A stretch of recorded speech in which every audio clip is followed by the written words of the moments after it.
Hello प्यारे बच्चों, आज की इस वीडियो में देखेंगे 8th ग्रेड अभ्यास पुस्तिका सत्र आपका 2025-26 की आपकी न्यू बुक है कक्षा 6 विषय सामाजिक विज्ञान। तो आपको जो है इस वीडियो में लास्ट तक बने रहना है जिससे कि आपको सभी प्रश्नों की जो है संपूर्ण सॉल्यूशन आपको मिल सके। तो देखिए ये सत्र आपका 2025-26 की आपकी न्यू बुक है। ये सभी पाठों के नाम दिए हुए हैं। देखेंगे अध्याय 1 से लेके जो है अध्याय 8 तक का संपूर्ण सॉल्यूशन आज की एक ही वीडियो में देखेंगे। तो चलिए शुरू करते हैं। तो देखिए पहला अध्याय आता है आपका अध्याय 1 में दिया है पृथ्वी पर स्थानों की स्थिति। पहला क्वेश्चन आता है आपका सही विकल्प चुनकर लिखिए। क्वेश्चन नंबर पहले में पूछा है प्राकृतिक आकृति पर्वत पठार मैदान और नदियों को दर्शाने वाला मानचित्र का प्रकार है। तो आपका जो है पहले का आपका राइट आंसर हो जाएगा बी नंबर भौतिक मानचित्र। इसके बाद आपका नेक्स्ट क्वेश्चन आता है आपका क्वेश्चन नंबर दूसरा। देखिए क्वेश्चन नंबर दूसरा में दिया है सेतु का प्रतीक चिन्ह है। तो आपको आंसर में कर देना है सेतु का प्रतीक चिन्ह होगा आपका सी नंबर। इसके बाद आपका नेक्स्ट क्वेश्चन आता है आपका तीसरा। देखिए क्वेश्चन नंबर तीसरे में है कई शताब्दियों पूर्व भारत की स्वयं की एक प्रमुख यमुनोत्तर थी जो इस नगर के मध्य से गुजरती थी। तो आपका जो है तीसरे का आपका सही उत्तर होगा, तीसरे का आपका सही उत्तर हो जाएगा ए नंबर उज्जैनी। इसके बाद चौथे में है भारतीय मानक समय ग्रीनिच मीन टाइम पर स्थानीय समय से आगे होता है। तो आपको आंसर में लगा देना है ए नंबर 5 घंटे 30 मिनट। इसके बाद नेक्स्ट आता है आपका क्वेश्चन नंबर 5वां। देखिए क्वेश्चन नंबर 5वां में पूछा है पृथ्वी अपनी धुरी पर एक चक्कर पूरा करती है तो कितने घंटे में पूरा करती है। तो आपको आंसर में कर देना है बी नंबर 24 घंटे में पूरा करती है। नेक्स्ट आता है आपका क्वेश्चन नंबर 6। क्वेश्चन नंबर 6 में है रमा पूर्व दिशा की ओर जाते समय अपनी बाईं ओर मुड़ जाती है तो वह किस दिशा की ओर जा रही है। तो आपको आंसर में लगा देना है उत्तर दिशा में। 7वें में है मानचित्र का मुख्य घटक नहीं है। तो आपको आंसर में करना है मानचित्र का मुख्य घटक कौन सा नहीं है। तो बी नंबर आपका राइट हो जाएगा। इसके बाद आता है आपका क्वेश्चन नंबर 8वां। देखिए क्वेश्चन नंबर 8 में पूछा है पृथ्वी को उत्तरी गोलार्ध तथा दक्षिणी गोलार्ध में विभाजित करने वाली रेखा है। तो कौन सा रेखा हो जाएगा आपका। तो आपका आंसर हो जाएगा भूमध्य रेखा। इसके बाद नेक्स्ट आता है आपका क्वेश्चन नंबर 9वां। क्वेश्चन नंबर 9वां में है भूमध्य रेखा के चारों ओर सामान्यतः होती है। तो आपका आंसर हो जाएगा ए नंबर उष्ण जलवायु। 10वें में है ग्लोब पर किसी स्थान की स्थिति को दर्शाने के लिए आवश्यक है। तो आपका आंसर हो जाएगा सी नंबर अक्षांश और देशांतर रेखाएं। आप इस तरह से कर लीजिएगा। तो प्यारे बच्चों यहाँ पे आपके ऑप्शन वाले क्वेश्चन खत्म होते हैं। इसके बाद नेक्स्ट आता है आपका रिक्त स्थान वाले क्वेश्चन। देखिए रिक्त स्थान वाले क्वेश्चन में आपको जो है ए नंबर में आपको भरना है एटलस कहलाती है और दूसरे में भरना है आपको अंतर्राष्ट्रीय और तीसरे में भरना है आपको थीमेटिक और चौथे में भरना है आपको अक्षांश और देशांतर रेखाएं और 5वें में भरना है आपको 0 डिग्री और 7वें में भरना है आपको खगोल विद्या। तो आप इस तरह से खाली स्थान भर लीजिएगा। और देखिए आगे यहाँ पे आपको जी नंबर में भरना है 1 और एच में भरना है आपको पृथ्वी, आई में भरना है आपको दिशाओं और जे में भरना है आपको ठंडी। तो आपको जो है इस तरह से खाली स्थान भर लेनी है। आप अच्छे से देखिए भर लीजिएगा। तो यहाँ पे आपके खाली स्थान वाले क्वेश्चन खत्म होते हैं। इसके बाद नेक्स्ट स्टार्ट होता है आपका अति लघुत्तरीय वाले क्वेश्चन। देखिए क्वेश्चन यहाँ पे दिया है अति लघुत्तरीय वाले क्वेश्चन में भारत के राज्यों की सीमा जानने के लिए आप किस प्रकार के मानचित्र का उपयोग करेंगे। तो आपको आंसर में करना है भारत के राज्यों की सीमा जानने के लिए आप राजनीतिक मानचित्र का उपयोग करेंगे। इसके बाद नेक्स्ट क्वेश्चन आता है आपका दूसरा। देखिए दूसरा में पूछा है क्या पृथ्वी का आकार पूर्णतः गोल है, लिखिए। तो आपको उत्तर में करना है नहीं, पृथ्वी पूर्णतः गोल नहीं है। पृथ्वी का आकार एक चपटा गोलाकार है जिसे जियोइड कहा जाता है। इसका मतलब है कि यह भूमध्य रेखा पर थोड़ी उभरी हुई है और ध्रुवों पर चपटी है। आप इस तरह कर लीजिएगा। इसके बाद नेक्स्ट आता है आपका क्वेश्चन नंबर तीसरा में पूछा है पृथ्वी के चारों ओर वृत्त बनाने वाली काल्पनिक रेखाएं कौन कौन सी होती हैं। तो आपको उत्तर में करना है पृथ्वी के चारों ओर वृत्त बनाने वाली काल्पनिक रेखाएं अक्षांश रेखाएं कहलाती हैं। ये रेखाएं भूमध्य रेखा के समांतर पूर्व पश्चिम दिशा में खींची जाती है। आपको इस तरह से तीसरे के उत्तर में करना है। नेक्स्ट आता है आपका क्वेश्चन नंबर 4। देखिए क्वेश्चन नंबर 4 में पूछा है किसी मानचित्र में लघु आरेख क्या कहलाते हैं। आपको उत्तर में करना है किसी मानचित्र में लघु आरेख को लघु मानचित्र कहा जाता है।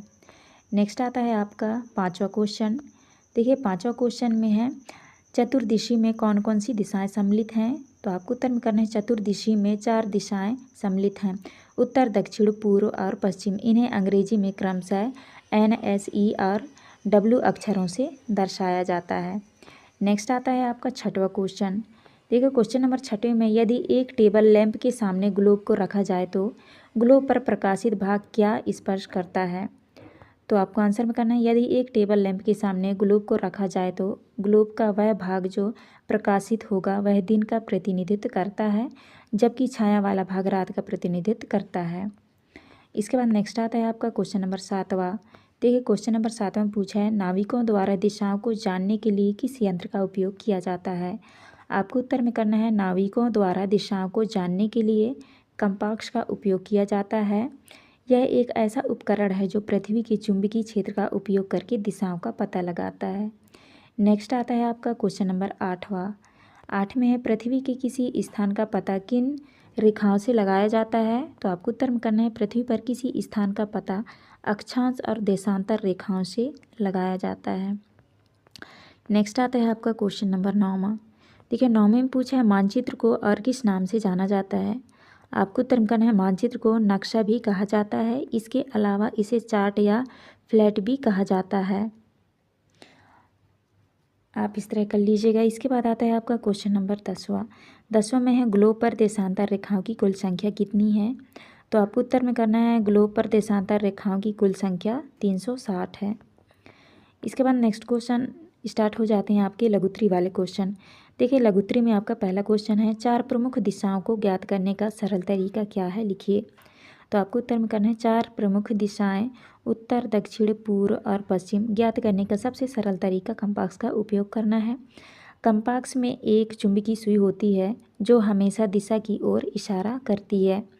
आप इस तरह से पहले के उत्तर में करिएगा। नेक्स्ट आता है आपका दूसरा क्वेश्चन। देखिए दूसरे क्वेश्चन में है, IST और GMI संक्षिप्त शब्दों का पूर्ण शब्द लिखिए। तो आपको उत्तर में करना है, IST का पूर्ण रूप होता है इंडियन स्टैंडर्ड टाइम और GMT का पूर्ण रूप होता है ग्रीनविच मीन टाइम। तो आप इस तरह कर लीजिएगा। इसके बाद आता है आपका क्वेश्चन नंबर 3। क्वेश्चन नंबर 3 में है, यदि ग्रीनविच पर दोपहर के 12 बजे हैं तो 15 डिग्री पूर्व तथा 30 डिग्री पूर्व पर क्या समय होगा? तो आपको उत्तर में करना है, यदि ग्रीनविच पर दोपहर के 12 बजे हैं तो 15 डिग्री पूर्व में दोपहर 1 बजे और 30 डिग्री पूर्व में दोपहर 2 बजे का समय होगा। इसके बाद आता है आपका क्वेश्चन नंबर 4। देखिए क्वेश्चन नंबर 4 में पूछा है, मोहन के बगीचे का एक साधारण मानचित्र बनाइए जो 60 मीटर लंबा और 40 मीटर चौड़ा आयताकार क्षेत्र है। तो देखिए आपको इस तरह से बनाना है। देखिए यहाँ पे पैमाना 1 सेंटीमीटर बराबर 10 मीटर और आपको इस तरह से बनाना है। यहाँ पे देखिए 4 सेंटीमीटर और यहाँ पे हो जाएगा 6 सेंटीमीटर। तो आप इस तरह से चौथे के उत्तर में करिएगा। नेक्स्ट आता है आपका क्वेश्चन नंबर 5वां। 5वें में है, अंतर्राष्ट्रीय तिथि रेखा से क्या आशय है? तो आपको उत्तर में करना है, अंतर्राष्ट्रीय तिथि रेखा एक काल्पनिक रेखा है जो पृथ्वी पर एक कैलेंडर दिन को दूसरे दिन से अलग करती है। 6वें में है, वारह मिहिर कौन थे? इनका संबंध मध्य प्रदेश के किस क्षेत्र से था? तो आपको उत्तर में करना है, वारह मिहिर एक प्रसिद्ध भारतीय ज्योतिषी, खगोलशास्त्री और गणितज्ञ थे। उनका जन्म मध्य प्रदेश के उज्जैन के पास कपितक कायथा नामक गांव में हुआ था। आप इस तरह 6वें के उत्तर में करिएगा। 7वें में है, देखिए क्वेश्चन नंबर 7 में है, मानचित्र में उपयोग किए जाने वाले प्रतीक चिन्हों के रूढ़ चिन्ह बनाइए। देखिए वृक्ष का चिन्ह बनाना है आपको और यहाँ पे आपको इस तरह से पुलिस स्टेशन का चिन्ह बनाना है और यहाँ पे तालाब का और यहाँ पे पक्की सड़क। तो आप इस तरह से बना लीजिएगा। नेक्स्ट क्वेश्चन आता है आपका क्वेश्चन नंबर 8वां। क्वेश्चन नंबर 8 में है, मानचित्र के प्रमुख घटकों के नाम लिखकर समझाइए। आपको उत्तर में करना है, मानचित्र के 3 प्रमुख घटक दूरी, दिशा और प्रतीक किसी स्थान की वास्तविक स्थिति, उसके अनुपात और विशेषताओं को सरल और समझने योग्य रूप में दर्शाने में सहायक होते हैं। नेक्स्ट आता है आपका क्वेश्चन नंबर 9वां। क्वेश्चन नंबर 9 में है, मानचित्र व रेखा चित्र में अंतर स्पष्ट कीजिए। तो आपको उत्तर करना है, मानचित्र एक पैमाने पर आधारित होता है जबकि रेखा चित्र बिना पैमाने के बनाया जाता है। मानचित्र में सटीक दूरी और दिशाएं दिखाई जाती है जबकि रेखा चित्र में केवल एक सामान्य दृश्य दिखाया जाता है। तो आपको इस तरह से मानचित्र और रेखा चित्र में अंतर स्पष्ट करनी है, लिख लीजिएगा। नेक्स्ट आता है आपका क्वेश्चन नंबर 10। क्वेश्चन नंबर 10 में है भारत के मानचित्र में मध्य प्रदेश तथा उसके पड़ोसी राज्यों को नाम सहित दर्शाइए। तो आपको जो है ये देखिए भारत का ये मानचित्र है, यहाँ पे आपको पड़ोसी देशों को दर्शाना है। तो देखिए पड़ोसी देश आप इस तरह लिख लीजिएगा, उत्तर प्रदेश, राजस्थान, गुजरात, महाराष्ट्र, छत्तीसगढ़, मध्य प्रदेश। तो आपको इस तरह से पड़ोसी देशों के नाम लिखने हैं। इसके बाद स्टार्ट हो जाते हैं आपके दीर्घ उत्तरी वाले क्वेश्चन। क्वेश्चन नंबर 1 में देखिए लघु नगर के चित्र को देखकर नीचे दिए गए प्रश्नों के उत्तर लिखिए। तो देखिए आपको जो है इस चित्र को अच्छे से आपको देख लेना है, इस चित्र को देख के जो है आपको आंसर करना है। देखिए पहले क्वेश्चन में पूछा है रेलवे स्टेशन कौन सी दिशा में है, तो आपको जो है इस चित्र में देख के आपको आंसर करना है। देखिए ये है आपका रेलवे स्टेशन, ये है आपका रेलवे स्टेशन वाला भाग। तो आपको आंसर में करना है रेलवे स्टेशन उत्तर पश्चिम दिशा में है। इसके बाद दूसरे में है बैंक से बाजार जाने के लिए किस दिशा से चलकर दिशा की ओर जाएंगे। तो आपको उत्तर में करना है बैंक से बाजार जाने के लिए दक्षिण से उत्तर की ओर जाना होगा। इसके बाद तीसरे में है दाएं कोने पर स्थित 4 तीरों का निशान क्या प्रदर्शित करता है। तो आपको उत्तर में करना है ऊपरी दाएं कोने में 4 तीर 4 प्रमुख दिशाओं उत्तर, दक्षिण, पूर्व और पश्चिम को दर्शाते हैं। इसके बाद चौथे क्वेश्चन में पूछा है चिकित्सालय के दक्षिण दिशा में क्या स्थित है। तो आपको उत्तर में करना है चिकित्सालय के दक्षिण में स्कूल है। पाँचवें में विद्यालय के नज़दीक में कौन कौन सी जगह दिखाई दे रही है। तो आपको उत्तर में करना है विद्यालय के पास अस्पताल और बैंक दिखाई देते हैं। तो आप इस तरह से आंसर कर लीजिएगा। इसके बाद नेक्स्ट आता है आपका दूसरा क्वेश्चन। देखिए दूसरे क्वेश्चन में पूछा है मानचित्र कितने प्रकार के होते हैं, समझाइए। तो आपको उत्तर में करना है मानचित्र 3 प्रकार के होते हैं, भौगोलिक मानचित्र, राजनीतिक मानचित्र और सांस्कृतिक थीमेटिक मानचित्र। ये स्थान सीमाएं, जनसंख्या, मौसम आदि दर्शाने में सहायक होते हैं। इसके बाद आपका नेक्स्ट क्वेश्चन आता है आपका तीसरा। तो ये तीसरे क्वेश्चन में पूछा है अक्षांश रेखाएं व देशांतर रेखाओं में अंतर बताइए।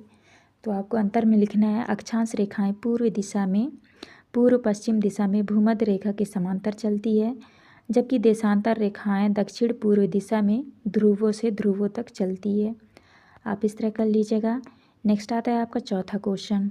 चौथा में पूछा है मानचित्र में निर्देशांकों का प्रयोग क्यों किया जाता है। तो आपको उत्तर में करना है मानचित्र में निर्देशांकों का उपयोग किसी भी स्थान की सटीक स्थिति को निर्धारित करने के लिए किया जाता है। निर्देशांक एक संख्यात्मक प्रणाली है जो किसी स्थान को एक विशिष्ट बिंदु के रूप में दर्शाती है। नेक्स्ट आता है आपका क्वेश्चन नंबर 5वां। तो क्वेश्चन नंबर 5वें में पूछा है ग्लोब का चित्र बनाकर निम्नांकित को दर्शाइए। आपको जो है यहाँ पे ग्लोब का चित्र बनाना है और जो ये लिखे हुए हैं इन शब्दों को जो है आपको ग्लोब में दर्शाना है। तो देखिए आपको इस तरह से ग्लोब का चित्र बनाना है, तो आप ये ग्लोब का चित्र बना लीजिएगा और जो है इनमें जैसे लिखा है आप इस तरह से कर लीजिएगा। अध्याय 2 में आपका दिया हुआ है महासागर एवं महाद्वीप। तो चलिए क्वेश्चन की ओर चलते हैं। देखिए पहला क्वेश्चन आता है आपका सही विकल्प चुनकर लिखिए। क्वेश्चन नंबर पहले में पूछा है पृथ्वी का कुल कितना भाग जल से घिरा है। तो आपका राइट आंसर हो जाएगा सी नंबर।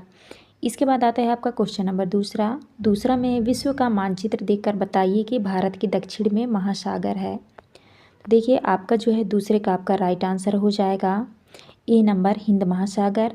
इसके बाद तीसरे में है भारत देश महाद्वीप का भाग है। तो आपका जो है तीसरे का आपका सही उत्तर हो जाएगा एशिया का। इसके बाद चौथे में है अंटार्कटिक महाद्वीप में दक्षिण गंगोत्री नामक वैज्ञानिक बेस स्टेशन में वैज्ञानिकों के आवास में सुविधा उपलब्ध थी। तो आपका राइट आंसर हो जाएगा डी नंबर पुस्तकालय और औषधालय। इसके बाद नेक्स्ट आता है आपका 5वां। क्वेश्चन नंबर 5 में है यूरेशिया किन 2 महाद्वीपों से मिलकर बना है। तो आपको उत्तर में कर देना है बी नंबर यूरोप और एशिया। छठवें में है किसी भूखंड को द्वीप कहते हैं। छठवें का आपका सही उत्तर हो जाएगा डी नंबर चारों ओर जल से घिरे रहने के कारण। इसके बाद नेक्स्ट क्वेश्चन आता है आपका 7वां। क्वेश्चन नंबर 7 में है अलवड़ी जल का उदाहरण नहीं है। तो आपका उत्तर हो जाएगा ए नंबर समुद्र। इसके बाद 8 में है किस महाद्वीप का अधिकांश भाग बर्फ से ढके होने के कारण वहाँ मानव जीवन संभव नहीं है। तो आपका उत्तर हो जाएगा अंटार्कटिक। आपका सी नंबर राइट आंसर होगा। इसके बाद आपका 9वां आता है क्वेश्चन नंबर 9 में पूछा है प्राकृतिक आपदा सुनामी के उत्पन्न होने में सहायक नहीं है, तो आपका उत्तर हो जाएगा मैदानी क्षेत्र। 10वें में है समुद्री जीवों में सबसे बड़ी मछली होती है, तो आपका उत्तर हो जाएगा डी नंबर व्हेल। तो आप इस तरह से आंसर कर लीजिएगा। यहाँ पे आपके विकल्प वाले क्वेश्चन खत्म होते हैं। इसके बाद नेक्स्ट आता है आपका रिक्त स्थान वाला क्वेश्चन। तो देखिए पहले नंबर में आपको भरना है लवड़ीय होता है, इसके बाद दूसरे में भरना है आपको चक्रवात, और तीसरे में भरना है आपको ग्रीनलैंड, और चौथे में भरना है आपको अधिक, पाँचवें में भरना है आपको अंटार्कटिक, और छठवें में भरना है आपको नीले, और इसके बाद नेक्स्ट में भरना है आपको समान। इसके बाद जो है आपका आता है यहाँ पे देखिए एच में भरिएगा आप बादलों के विशाल समूह हैं, और यहाँ आई में आपको भरना है अरब, और जे में भरना है आपको महासागरों।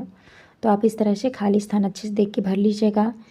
इसके बाद आपके नेक्स्ट क्वेश्चन स्टार्ट हो जाते हैं आपके अति लघु उत्तरीय वाले क्वेश्चन। देखिए क्वेश्चन नंबर पहले में बंगाल की खाड़ी में कौन सा द्वीप समूह स्थित है।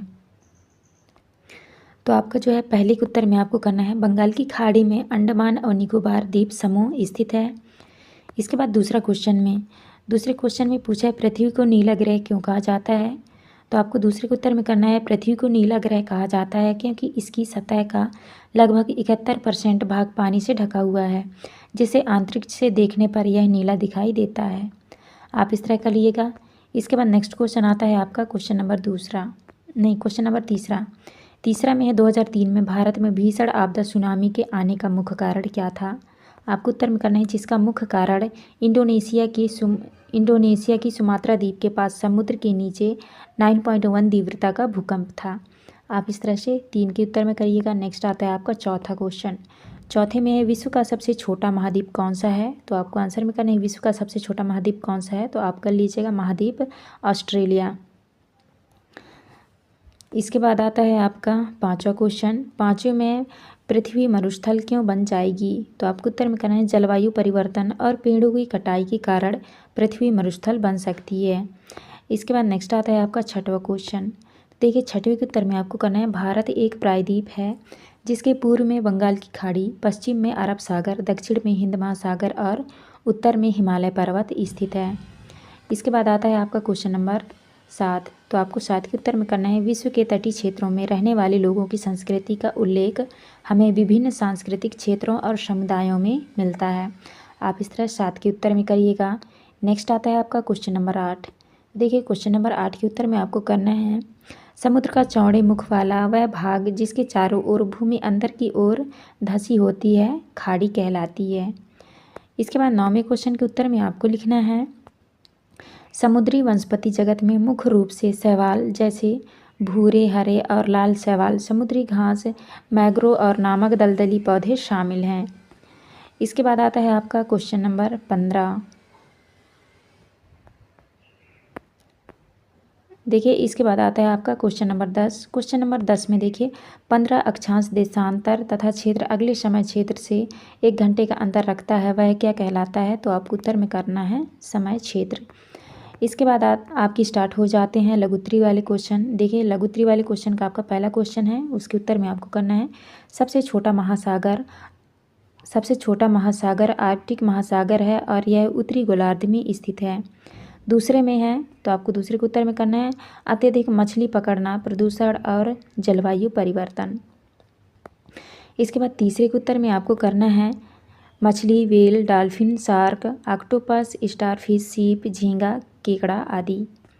इसके बाद चौथा आता है आपका, तो आपको चौथे के उत्तर में करना है मैं अपने घर और विद्यालय में पानी को व्यर्थ बहने से रोककर जल का संरक्षण करता हूँ।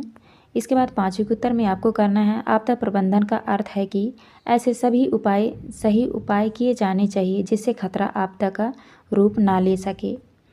इसके बाद देखिए छठवां आता है आपका, तो आपको छठवें के उत्तर में करना है नदियाँ, झीलें, तालाब, झरने और भूजल आदि।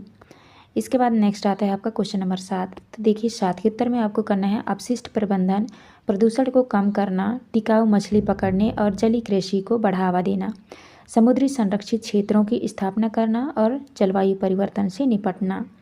आपको 7 के उत्तर में करना है इस तरह से। इसके बाद आपको 8वें के उत्तर में आपको लिखना है भारतीय नौसेना का आदर्श वाक्य। सा शानो वरुण एक संस्कृत वाक्यांश है जिसका अनुवाद है महासागरों के देवता वरुण हमारे लिए शुभ रहे। इस तरह से आपको 8 के उत्तर में करना है। नेक्स्ट आता है आपका 9वां क्वेश्चन।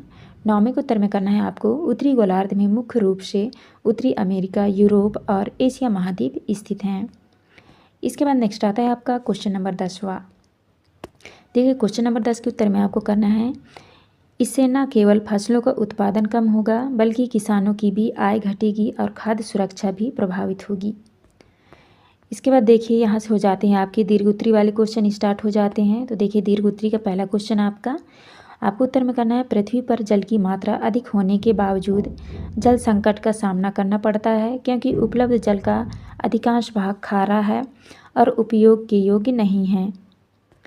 इसके बाद नेक्स्ट आता है आपका दूसरा क्वेश्चन। तो आपको दूसरे के उत्तर में करना है, महासागरों से कई प्रकार की प्राकृतिक आपदाएं उत्पन्न हो सकती हैं जिनमें सुनामी, तूफान, बाढ़ और भूस्खलन शामिल है। इसके बाद आता है आपका तीसरा क्वेश्चन। तो देखिए तीसरे के उत्तर में आपको करना है, दुनिया में कुल 7 महाद्वीप और 5 महासागर हैं। महाद्वीपों के नाम हैं एशिया, अफ्रीका, उत्तरी अमेरिका, दक्षिणी अमेरिका, अंटार्कटिका, यूरोप और ऑस्ट्रेलिया। महासागरों के नाम हैं प्रशांत महासागर, अटलांटिक महासागर, हिंद महासागर, आर्कटिक महासागर और दक्षिणी महासागर। तो आप इस तरह से 3 के उत्तर में करिएगा। नेक्स्ट आता है आपका चौथा क्वेश्चन। तो चौथे क्वेश्चन के उत्तर में आपको करना है, सुनामी प्राकृतिक आपदा है जो समुद्र के नीचे होने वाली घटनाओं जैसे भूकंप, ज्वालामुखी विस्फोट या भूस्खलन के कारण उत्पन्न होती है। ये विशाल लहरें तटीय क्षेत्रों में विनाश और तबाही मचा सकती है जिससे जान माल भारी नुकसान होता है। आप इस तरह चौथे के उत्तर में करिएगा। नेक्स्ट आता है आपका पाँचवें के उत्तर में आपको करना है, महासागरों को पृथ्वी के फेफड़े कहा जाता है क्योंकि वे वायुमंडल से कार्बन डाइऑक्साइड को अवशोषित करते हैं और प्रकाश संश्लेषण के माध्यम से ऑक्सीजन छोड़ते हैं जो पृथ्वी पर जीवन के लिए आवश्यक है। अरे बच्चों आप जो है इस तरह से आंसर कर लीजिएगा। अध्याय 3 में दिया है आपका स्थल रूप एवं जीवन। तो चलिए क्वेश्चन की ओर चलते हैं। देखिए पहला क्वेश्चन आता है आपका सही विकल्प वाले क्वेश्चन। क्वेश्चन नंबर पहले में है, पर्वतीय क्षेत्रों में रहने वाले लोगों की आय का मुख्य साधन है। तो आपका उत्तर हो जाएगा डी नंबर कृषि। इसके बाद आता है आपका दूसरा क्वेश्चन। दूसरे क्वेश्चन में है, पर्वत स्थलाकृति से कौन सा तथ्य संबंधित नहीं है। तो आपको आंसर में कर देना है डी नंबर गोलाकार शीर्ष होते हैं। इसके बाद तीसरे में है, समुद्र तल से किसी वस्तु या लक्ष्य की ऊंचाई कहलाती है। तो आपको जो है तीसरे के उत्तर में करना है आपको तो आपका सी नंबर राइट आंसर होगा तुंगता। इसके बाद चौथे में है, वर्षण का सामान्य रूप है। तो आपका उत्तर हो जाएगा ओले गिरना। इसके बाद नेक्स्ट क्वेश्चन आता है आपका क्वेश्चन नंबर 5वां। देखो क्वेश्चन नंबर 5वां में है, पर्वतीय वनों में देवदार वृक्ष की विशेषता नहीं है। तो आपको आंसर में कर देना है सी नंबर, पत्तियां छोटी व गोलाकार होती हैं। नेक्स्ट आता है आपका 6वां क्वेश्चन।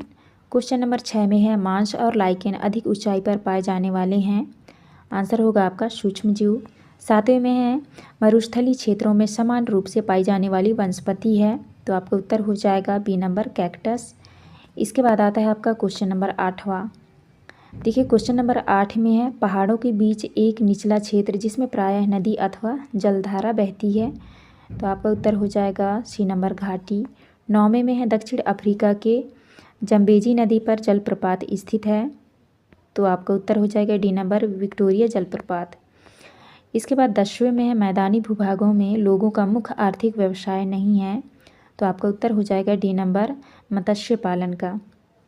तो यहाँ पे आपके विकल्प वाले क्वेश्चन समाप्त होते हैं। इसके बाद स्टार्ट होते हैं आपके रिक्त स्थान वाले क्वेश्चन। तो देखिए क्वेश्चन नंबर पहले में आपको भरना है अरुणिमा सिम्हा। हाँ तो आपको पहले में भरना है अरुणिमा सिन्हा और दूसरे में भरना है आपको माउंट ब्लॉक और तीसरे में भरना है आपको भूस्खलन और चौथे में भरना है आपको विश्व की छत और 5वें में संगत और 6वें में भरना है आपको अफ्रीका। इसके बाद देखिए सातवें में भरना है आपको गंगा नदी। 8वें में भरना है आपको दक्कन का पठार। 9वें में भरना है आपको बादल फटना और 10वें में भरना है आपको सोने और हीरे। तो आप इस तरह से खाली स्थान अच्छे से देख के भर लीजिएगा। इसके बाद नेक्स्ट स्टार्ट होते हैं आपके अति लघुत्तरी वाले क्वेश्चन। अति लघुत्तरी में पहला क्वेश्चन है, गंगा नदी किस पर्वतमाला से निकली है। तो आपको उत्तर में करना है गंगा नदी हिमालय पर्वतमाला से निकली है। इसके बाद दूसरे में है आपका विद्यालय किस प्रकार की स्थलाकृति पर स्थित है, तो आपको उत्तर में करना है मेरा विद्यालय समतल स्थलाकृति पर स्थित है। इसके बाद तीसरे में है माध्य समुद्र तल से क्या आशय है, तो आपको उत्तर में करना है माध्य समुद्र तल से आशय समुद्र की सतह की औसत ऊंचाई से है। नेक्स्ट आता है आपका चौथा, तो देखिए चौथे में है पर्वतीय जीवों को आश्रय कहाँ कहाँ मिलती है, तो आपको उत्तर में करना है पर्वतीय जीवों को विभिन्न प्रकार के आश्रय मिलती हैं, जिनमें पर्वतीय वन, घास के मैदान, झाड़ियाँ, चट्टानें और गुफाएं शामिल हैं। नेक्स्ट है आपका पाँचवा क्वेश्चन, पाँचवें में छोटा नागपुर का पठार क्यों प्रसिद्ध है, तो आपको उत्तर में करना है छोटा नागपुर का पठार भारत में अपने खनिज संसाधनों के लिए प्रसिद्ध है। नेक्स्ट आता है आपका छठवां क्वेश्चन, देखिए छठवें क्वेश्चन के उत्तर में आपको करना है वर्षा के अलावा सिंचाई मुख्य रूप से नहरों, कुओं, नलकूपों, तालाबों और नदियों से की जाती है। इसके बाद सातवें के उत्तर में आपको करना है क्रिसमस ट्री शंकुधारी वृक्ष का उदाहरण है।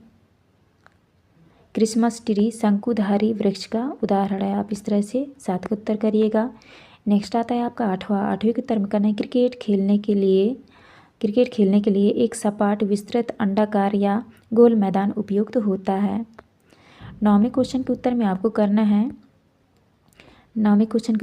है सीढ़ी नुमा कृषि जिसे टेरेस फार्मिंग भी कहा जाता है, आमतौर पर पहाड़ी और पर्वतीय क्षेत्रों में की जाती है। नेक्स्ट आता है आपका 10वां क्वेश्चन, 10वें के उत्तर में आपको करना है हिम तेंदुआ, पहाड़ी बकरी, याक, लाल पांडा, भूरा भालू, भेड़िया, खरगोश और विभिन्न प्रकार की भेड़ें। इसके बाद जो है आपके स्टार्ट हो जाते हैं लघुत्तरी वाले क्वेश्चन। तो देखिए लघुत्तरी वाले क्वेश्चन के आपके पहले क्वेश्चन का आपका आंसर है अधिकांश तीर्थ स्थल नदियों के किनारे स्थित हैं, क्योंकि नदियों को पवित्र माना जाता है और उनके जल से स्नान करने में पापों का नाश होता है। इसके बाद आता है आपका दूसरा क्वेश्चन। दूसरे क्वेश्चन के उत्तर में आपको लिखना है क्योंकि पर्वतीय इलाकों में कृषि योग्य भूमि कम होती है और जलवायु तथा भौगोलिक परिस्थितियां पशुपालन के लिए अधिक अनुकूल होती हैं। इसके बाद नेक्स्ट आता है आपका तीसरा क्वेश्चन। तीसरे के उत्तर में आपको करना है पर्वतीय क्षेत्रों में स्कीइंग और पर्वतारोहण, जबकि मैदानी क्षेत्रों में हॉकी और कबड्डी प्रमुख खेल हैं। नेक्स्ट आता है आपका चौथे के उत्तर में आपको करना है यह क्षेत्र अपनी उपजाऊ मिट्टी, सिंचाई के लिए पानी की उपलब्धता और कृषि उत्पादन के कारण आर्थिक रूप से बहुत महत्वपूर्ण है। नेक्स्ट आता है आपका पाँचवा क्वेश्चन। पाँचवें के उत्तर में करना है एक उदाहरण न्यूजीलैंड के तारानाकी जनजाति का है जो माउंट तारानाकी को पवित्र मानते हैं। आप इस तरह पाँचवें के उत्तर में करिएगा। इसके बाद छठवें के उत्तर में आपको लिखना है इनमें धार्मिक अनुष्ठान, स्थानीय त्योहारों का आयोजन और नदी के किनारे पिकनिक मनाना शामिल है। सातवें के उत्तर में आपको करना है पठारों को खनिजों का भंडार गृह इसीलिए कहा जाता है क्योंकि उसमें प्रचुर मात्रा में खनिज पाए जाते हैं। आप इस तरह सात के उत्तर में करिएगा। इसके बाद नेक्स्ट आता है आपका क्वेश्चन नंबर 8वां। 8वें के उत्तर में आपको करना है यदि सभी घरों और खेतों में पंप बोरिंग द्वारा सिंचाई की जाए तो भूमिगत जल स्तर में गिरावट आ सकती है। इससे जल की कमी, जल प्रदूषण और अन्य पर्यावरणीय समस्याएं हो सकती हैं। इसके बाद नेक्स्ट आता है आपका 9वें के उत्तर में आपको करना है हिमालय पर्वत की 2 सबसे ऊंची चोटियां माउंट एवरेस्ट और कंचनजंगा है। माउंट एवरेस्ट नेपाल और चीन तिब्बत में स्थित है, जबकि कंचनजंगा भारत और नेपाल की सीमा पर स्थित है। आप इस तरह 9वें के उत्तर में करिएगा। नेक्स्ट आता है आपका क्वेश्चन नंबर 10। क्वेश्चन नंबर 10 के उत्तर में आपको करना है वे सपाट, विस्तृत और अपेक्षाकृत ऊंचे क्षेत्र होते हैं जो ज्वालामुखी गतिविधि के दौरान लावा के बड़े पैमाने पर प्रवाह और जमने से बनते हैं। इसके बाद आपका नेक्स्ट आता है यहाँ पे देखिए स्टार्ट हो जाते हैं आपके दीर्घ-उत्तरी वाले क्वेश्चन। दीर्घ-उत्तरी क्वेश्चन का पहला क्वेश्चन का आपको उत्तर में करना है बढ़ती जनसंख्या और प्रदूषण का नदियों पर बहुत बुरा प्रभाव पड़ता है। जनसंख्या वृद्धि से पानी की मांग बढ़ती है, जिससे नदियाँ सूखने लगती हैं और प्रदूषण का स्तर भी बढ़ जाता है। इसके बाद दूसरे के उत्तर में आपको लिखना है मरुस्थली पर्यावरण में लोग कई तरीकों से अपने आप को ढाल लेते हैं, जैसे कि पानी का संरक्षण, विशेष फसलों की खेती और पारंपरिक ज्ञान का उपयोग। इसके बाद है आपका तीसरा क्वेश्चन। तीसरे के उत्तर में आपको करना है पर्वतीय जीवन में सकारात्मक पहलुओं के साथ साथ कई चुनौतियाँ भी आती हैं। इन चुनौतियों में दुर्गम रास्ते, खराब मौसम, सीमित संसाधन और सामाजिक आर्थिक कठिनाइयाँ शामिल हैं। नेक्स्ट आता है आपका चौथा क्वेश्चन। चौथे के उत्तर में आपको करना है पर्यटन का स्वास्थ्य की दृष्टि से बहुत महत्व है। यह शारीरिक, मानसिक और सामाजिक स्वास्थ्य को बेहतर बनाने में मदद करता है। इसके बाद आता है आपका पाँचवा क्वेश्चन। पाँचवें के उत्तर में देखिए आपको लिखना है पर्वत, पठार और मैदान ये तीनों भू आकृतियाँ हैं जो पृथ्वी की सतह पर अलग अलग रूप में पाई जाती हैं। पृथ्वी ऊंचे और नुकीले होते हैं, पठार ऊंचे और सपाट होते हैं और मैदान समतल होते हैं। आप इस तरह से 5 के उत्तर में करिएगा। अध्याय 4 में दिया है इतिहास की समय रेखा एवं उसके स्रोत। तो चलिए क्वेश्चन की ओर चलते हैं। पहला क्वेश्चन आता है आपका मानव समाज संस्कृतियों का अध्ययन कौन करते हैं। तो आपको उत्तर में लगा देना है ए नंबर आपका राइट आंसर हो जाएगा, मानव विज्ञानी। इसके बाद आपका नेक्स्ट क्वेश्चन आता है आपका क्वेश्चन नंबर दूसरा। देखो क्वेश्चन नंबर दूसरा में है पाठ्य पुस्तक के चित्र में समय रेखा पर बिंदुकृत हिस्सा छोड़ा गया है, इसके पीछे क्या कारण हो सकता है। तो देखिए क्वेश्चन नंबर दूसरा का जो है आपका सही उत्तर हो जाएगा ए नंबर, समय रेखा की लंबाई को सीमित रखने के लिए। इसके बाद आपका नेक्स्ट क्वेश्चन आता है आपका क्वेश्चन नंबर 3। क्वेश्चन नंबर 3 में है उपग्राम बड़े गांव में परिवर्तित हो गए जो मुख्यतः भोजन, वस्त्र एवं उपकरण आदि वस्तुओं का आदान प्रदान करने लगे। इन उपग्राम को कहा जाता था। आपका उत्तर हो जाएगा बी नंबर वल्ली। इसके बाद चौथे में है आदि मानव द्वारा गुफाओं में रंगों द्वारा की गई चित्रकारी को क्या कहा जाता है। तो आपका जो है चौथे का आपका राइट आंसर हो जाएगा, चौथे का आपका सही उत्तर हो जाएगा सी नंबर शैल चित्र। इसके बाद नेक्स्ट आता है आपका क्वेश्चन नंबर 5 में है दुनिया के अधिकांश देशों में त्योहारों की तिथियां की गणना के लिए किस कैलेंडर का प्रयोग किया जाता था। आपको आंसर लगा देंगे बी नंबर ग्रेगोरियन कैलेंडर। इसके बाद नेक्स्ट आता है आपका क्वेश्चन नंबर 6। देखिए क्वेश्चन नंबर 6 में है आप अपने परिवार का इतिहास जानने के लिए किन साधनों का प्रयोग नहीं कर सकते हैं। ये क्वेश्चन नंबर 6 का जो है आपका सही उत्तर हो जाएगा डी नंबर रेडियो। इसके बाद 7वें में शताब्दी कितने समय के कालखंड को कहते हैं। तो आपका उत्तर हो जाएगा सी नंबर 100 वर्ष। इसके बाद जो आता है आपका नेक्स्ट क्वेश्चन नंबर 8वां। देखिए क्वेश्चन नंबर 8वें के जो उत्तर में आपका सही उत्तर हो जाएगा बी नंबर भीमबेटका। आप इस तरह कर लीजिएगा। इसके बाद नेक्स्ट आता है आपका क्वेश्चन नंबर 9वां में है इतिहास जानने का कलात्मक स्रोत कौन सा नहीं है। तो आपका क्वेश्चन नंबर 9 में का उत्तर हो जाएगा सी नंबर पट्टिका। इसके बाद 10वें में है समय की गणना के लिए इनमें से कौन सी विधि उपयोग नहीं की जा सकती है। तो आपका उत्तर हो जाएगा 10वें का आपका राइट आंसर होगा पैमाना। तो बी नंबर कर लीजिएगा पैमाना। तो देखिए इसके बाद आपका नेक्स्ट स्टार्ट होता है आपका रिक्त स्थान वाले क्वेश्चन। देखिए क्वेश्चन नंबर पहले में जो है आपको भरना है समय रेखा और दूसरे में भरना है आपको सहस्त्राब्दी कहलाता है। इसके बाद सी नंबर में भरना है आपको पुरातात्विक स्रोत। आप इस तरह भर लीजिएगा। इसके बाद जो आता है आपका नेक्स्ट आता है देखिए डी नंबर में आपको भरना है पुरातात्विक विज्ञान। तो आप इस तरह से खाली स्थान भर लीजिएगा। इसके बाद देखिए ई नंबर में भरना है आपको पंचांग। इसके बाद भरना है आपको एफ नंबर में भरना है आपको हिमयुग और इसमें भरना है आपको पुनः निर्माण और इसमें भरना है आपको मेसोपोटामी और यहाँ पे भरना है आपको भूतकाल और यहाँ पे भरना है आपको जीवाश्म। इसके बाद यहाँ पे भरना है आपको देखिए यहाँ पे भरना है आपको जीवाश्म। तो प्यारे बच्चों आपको जो है इस तरह से आपको खाली स्थान देख के अच्छे से भर लेना है। इसके बाद आपका नेक्स्ट क्वेश्चन आता है आपका अति लघुत्तरी वाले क्वेश्चन। देखिए क्वेश्चन नंबर 1 में पूछा है तिथियों की गणना के लिए उपयोग होने वाले शब्द समूह का पूरा नाम लिखिए। आपको उत्तर में लिखना है तिथियों की गणना के लिए उपयोग होने वाले शब्द समूह का पूरा नाम समान, संवत, पूर्व है। इसके बाद नेक्स्ट आता है आपका क्वेश्चन नंबर 2। देखिए क्वेश्चन नंबर 2 में है इतिहासकार किसे कहते हैं। आपको उत्तर में करना है इतिहासकार उस व्यक्ति को कहते हैं जो अतीत की घटनाओं का अध्ययन करता है। वह पुराने दस्तावेजों, सिक्कों, किताबों, इमारत इत्यादि की मदद से जानकारी इकट्ठा कर लिखते हैं। आपको दूसरे को उत्तर में करना है। नेक्स्ट आता है आपका क्वेश्चन नंबर 3। देखिए क्वेश्चन नंबर 3 में है पुरातत्व विज्ञानी क्या कार्य करते हैं। आपको उत्तर में करना है पुरातत्व विज्ञानी का मुख्य कार्य मानव, पौधों एवं पशुओं द्वारा और पीछे छोड़े गए अवशेषों जैसे उपकरण, घड़े, मूर्तियाँ, खिलौने,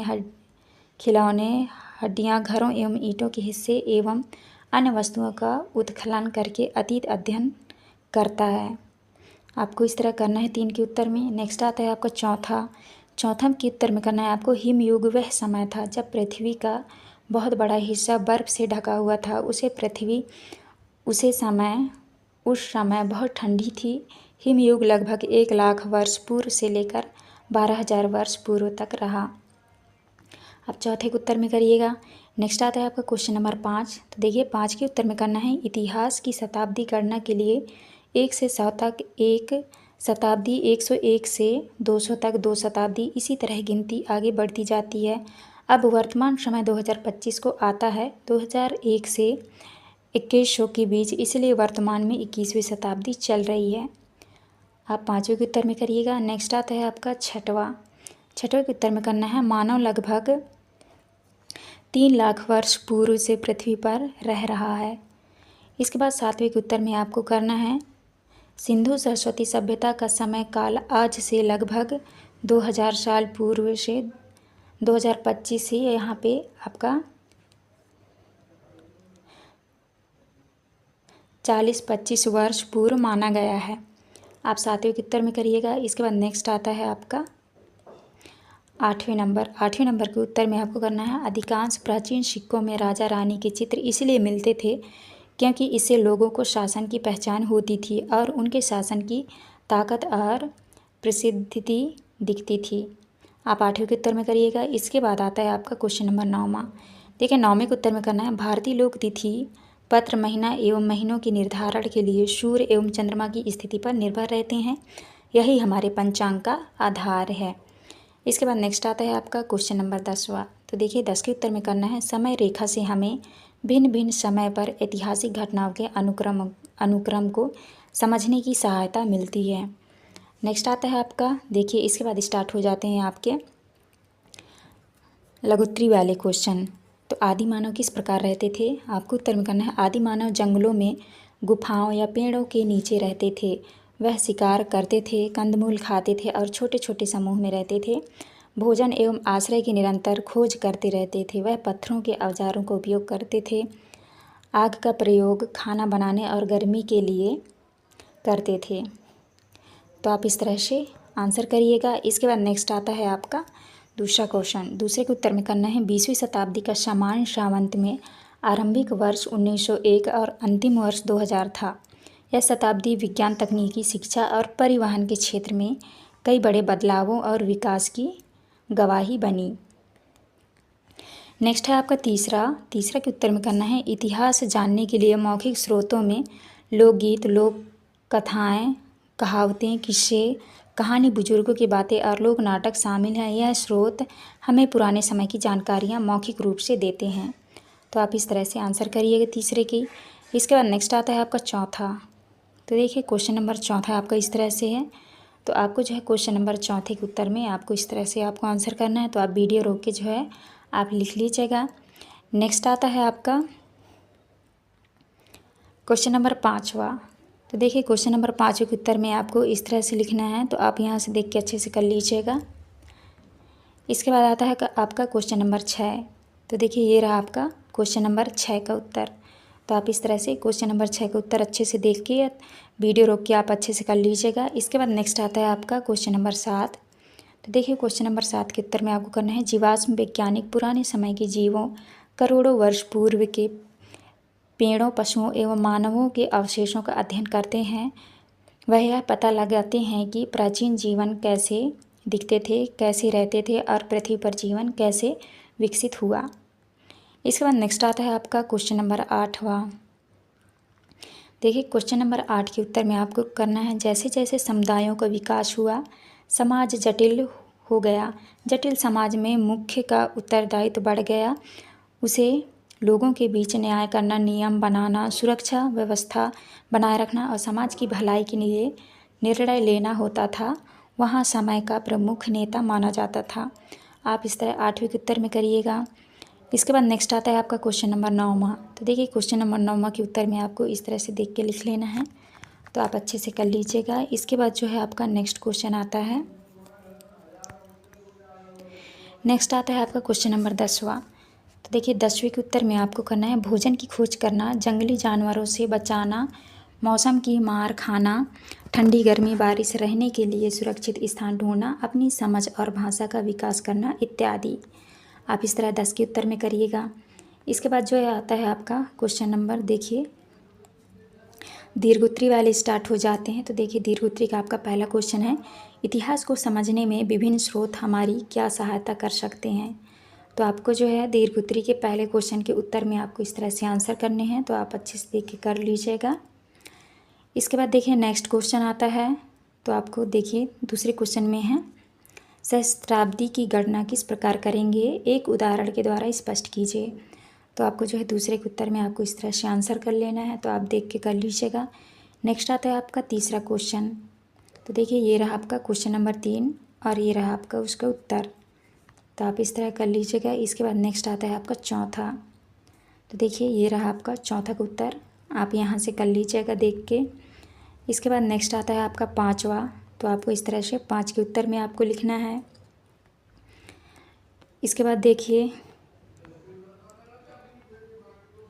तो देखिए इसके बाद नेक्स्ट आता है आपका क्वेश्चन नंबर पाँचवा में चित्रखंड पहेली जिज्ञासा की तरह इतिहासकार इतिहास का अध्ययन किस प्रकार करते हैं।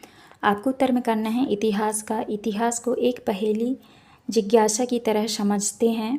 पहले वे विभिन्न स्रोत, सिक्के, मिट्टी के बर्तन, शिलालेख, पुरानी किताबें, चित्र और मौखिक कहानी एकत्र करते हैं। फिर प्रत्येक स्रोत की तारीख, अवस्थित और विश्वसनीयता जांचते हैं। इसके बाद स्रोतों के बीच तुलना करके देखते हैं कि कौन सी जानकारी मेल खाती है और कौन सी अलग दिखती है।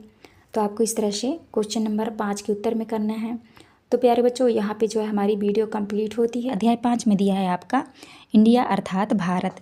तो चलिए क्वेश्चन की ओर चलते हैं। देखिए पहला क्वेश्चन आता है आपका, सही विकल्प चुनकर लिखिए। क्वेश्चन नंबर पहले में दिया है, भारतीय संविधान लागू हुआ। देखिए ऑप्शन में आपके ये दिए हुए हैं, तो आपका जो है पहले का आप सही राइट आंसर होगा आपका बी नंबर 1950 में। इसके बाद नेक्स्ट आता है आपका दूसरा में है, भारत को इंडिया नाम किसने दिया। तो देखिए ऑप्शन में इस तरह से नाम दिए हुए हैं, तो इनमें आपका सही उत्तर हो जाएगा बी नंबर यूनानियों ने। इसके बाद जो है आपका नेक्स्ट आता है क्वेश्चन नंबर तीसरा। देखिए क्वेश्चन नंबर 3 में दिया है, किस प्राचीन ग्रंथ में भारत नाम का उल्लेख मिलता है। तो आपका राइट आंसर होगा 30 का विष्णु पुराण। इसके बाद चौथे में है, भारतीय संविधान के प्रारंभ में भारत को कहा गया है। तो आपका उत्तर हो जाएगा C number, India that is Bharat. आपका सी नंबर राइट आंसर होगा। इसके बाद आता है आपका क्वेश्चन नंबर 5वां। देखिए क्वेश्चन नंबर 5 में है, हिंदुस्तान शब्द का प्रयोग 1800 वर्ष से भी पहले किस शिलालेख में किया गया। तो आपका उत्तर हो जाएगा डी नंबर, फारसी शिलालेख में। इसके बाद नेक्स्ट आता है आपका क्वेश्चन नंबर 6। क्वेश्चन नंबर 6 में है, इनमें से वह कौन सा देश है जिसे पूर्व में फारस कहा जाता था। तो आपका उत्तर हो जाएगा बी नंबर, ईरान। इसके बाद सातवें में है ह्वेनसांग जुआनजैंग किस देश का निवासी था। आपका उत्तर हो जाएगा सी नंबर, चीन का। इसके बाद नेक्स्ट आता है आपका क्वेश्चन नंबर 8वां। देखिए क्वेश्चन नंबर 8 में है, जिस प्रकार इंडिया अंग्रेजी भारत का शब्द है, अंग्रेजी भाषा का शब्द है, उसी प्रकार झंडे शब्द है। तो आपका उत्तर हो जाएगा ए नंबर, फ्रेंच भाषा का। 9वें में है, सप्त संधों का अभिप्राय है। तो आपका उत्तर हो जाएगा सी नंबर, 7 नदियों की भूमि। आप इस तरह करिएगा। इसके बाद नेक्स्ट आता है आपका क्वेश्चन नंबर 10वां। देखिए क्वेश्चन नंबर 10 में है, 1947 के बाद भी इसमें कौन सा देश भारत का अंग था। आपका उत्तर हो जाएगा सी नंबर, बांग्लादेश। तो आप इस तरह से ऑप्शन वालों का आंसर करिएगा। इसके बाद आपके नेक्स्ट स्टार्ट हो जाते हैं आपके रिक्त स्थान वाले क्वेश्चन। देखिए क्वेश्चन नंबर पहले में जो है, चीन ग्रंथों में भारत का नाम तियंजू मिलता है। तो यहाँ पे आपको भरना है तियंजू, और बी नंबर में भरना है आपको ऋग्वेद, सी नंबर में भरना है आपको भौगोलिक, और डी नंबर में भरना है आपको चीनी भाषा। इसके बाद नेक्स्ट आता है आपका ई नंबर में आपको भरना है बंग। देखिए एफ नंबर में भरना है आपको उत्तर, और यहाँ पे दक्षिण में बताई गई है। और जी में भरना है आपको भारतवर्ष और जम्मू द्वीप। इसके बाद एच में भरना है आपको छठी, और आई में भरना है आपको हिंदू कुंभ। इसके बाद है 12 नंबर में भरना है आपको, जे नंबर में भरना है आपको अशोक। तो आप इस तरह से खाली स्थान भर लीजिएगा। इसके बाद देखिए नेक्स्ट स्टार्ट होते हैं आपके अति लघुत्तरी वाले क्वेश्चन। क्वेश्चन नंबर 1 में है, हमारे देश को किस क्षेत्र में भारतम नाम से पुकारा जाता है? आपको उत्तर में करना है हमारे देश को दक्षिण भारत में भारतम नाम से पुकारा जाता है। आप इस तरह एक के उत्तर में करिएगा। इसके बाद नेक्स्ट आता है आपका क्वेश्चन नंबर दूसरा में है भारतीय उपमहाद्वीप की सीमा कहाँ से कहाँ तक है? आपको उत्तर में करना है भारतीय उपमहाद्वीप की सीमा उत्तर में हिमालय पर्वत से लेकर दक्षिण में हिंद महासागर तथा पूर्व में बंगाल की खाड़ी से पश्चिम में अरब सागर तक फैली है। इसके बाद नेक्स्ट आता है आपका क्वेश्चन नंबर 3 में है महाभारत कालीन कुरुक्षेत्र वर्तमान में मुख्यतः भारत के किस राज्य में स्थित है? आपको उत्तर में करना है महाभारत कालीन कुरुक्षेत्र वर्तमान में मुख्यतः हरियाणा राज्य में स्थित है। इसके बाद नेक्स्ट आता है आपका क्वेश्चन नंबर 4 में देखिए लिखा है जम्बूद्वीप शब्द किस वृक्ष से जुड़ा हुआ है? आपको उत्तर में करना है जम्बूद्वीप शब्द जामुन वृक्ष से जुड़ा हुआ है। 5वें में वर्तमान में भी कौन से देश हैं जो प्राचीन जम्बूद्वीप में शामिल थे? उत्तर में करना है आपको जम्बूद्वीप में आज के बांग्लादेश, पाकिस्तान और साथ ही साथ अफगानिस्तान के भाग सम्मिलित थे जो अब भारत के हिस्सा नहीं है। तो आप इस तरह से 4-5 का उत्तर करिएगा। इसके बाद नेक्स्ट आता है आपका क्वेश्चन नंबर 6 में है भरत नाम का उल्लेख किस वेद में मिलता है? आपको उत्तर में करना है भारत नाम का उल्लेख सर्वप्रथम ऋग्वेद में मिलता है। आप इस तरह करिएगा 6वें के उत्तर में। नेक्स्ट है आपका क्वेश्चन नंबर 7 में कन्याकुमारी का पुराना नाम क्या था? आपको उत्तर में करना है कन्याकुमारी का पुराना नाम केप कुमारी था। इसके बाद नेक्स्ट है आपका 8वें के उत्तर में करना है भारतीय संविधान को सर्वप्रथम अंग्रेजी भाषा में लिखा गया था।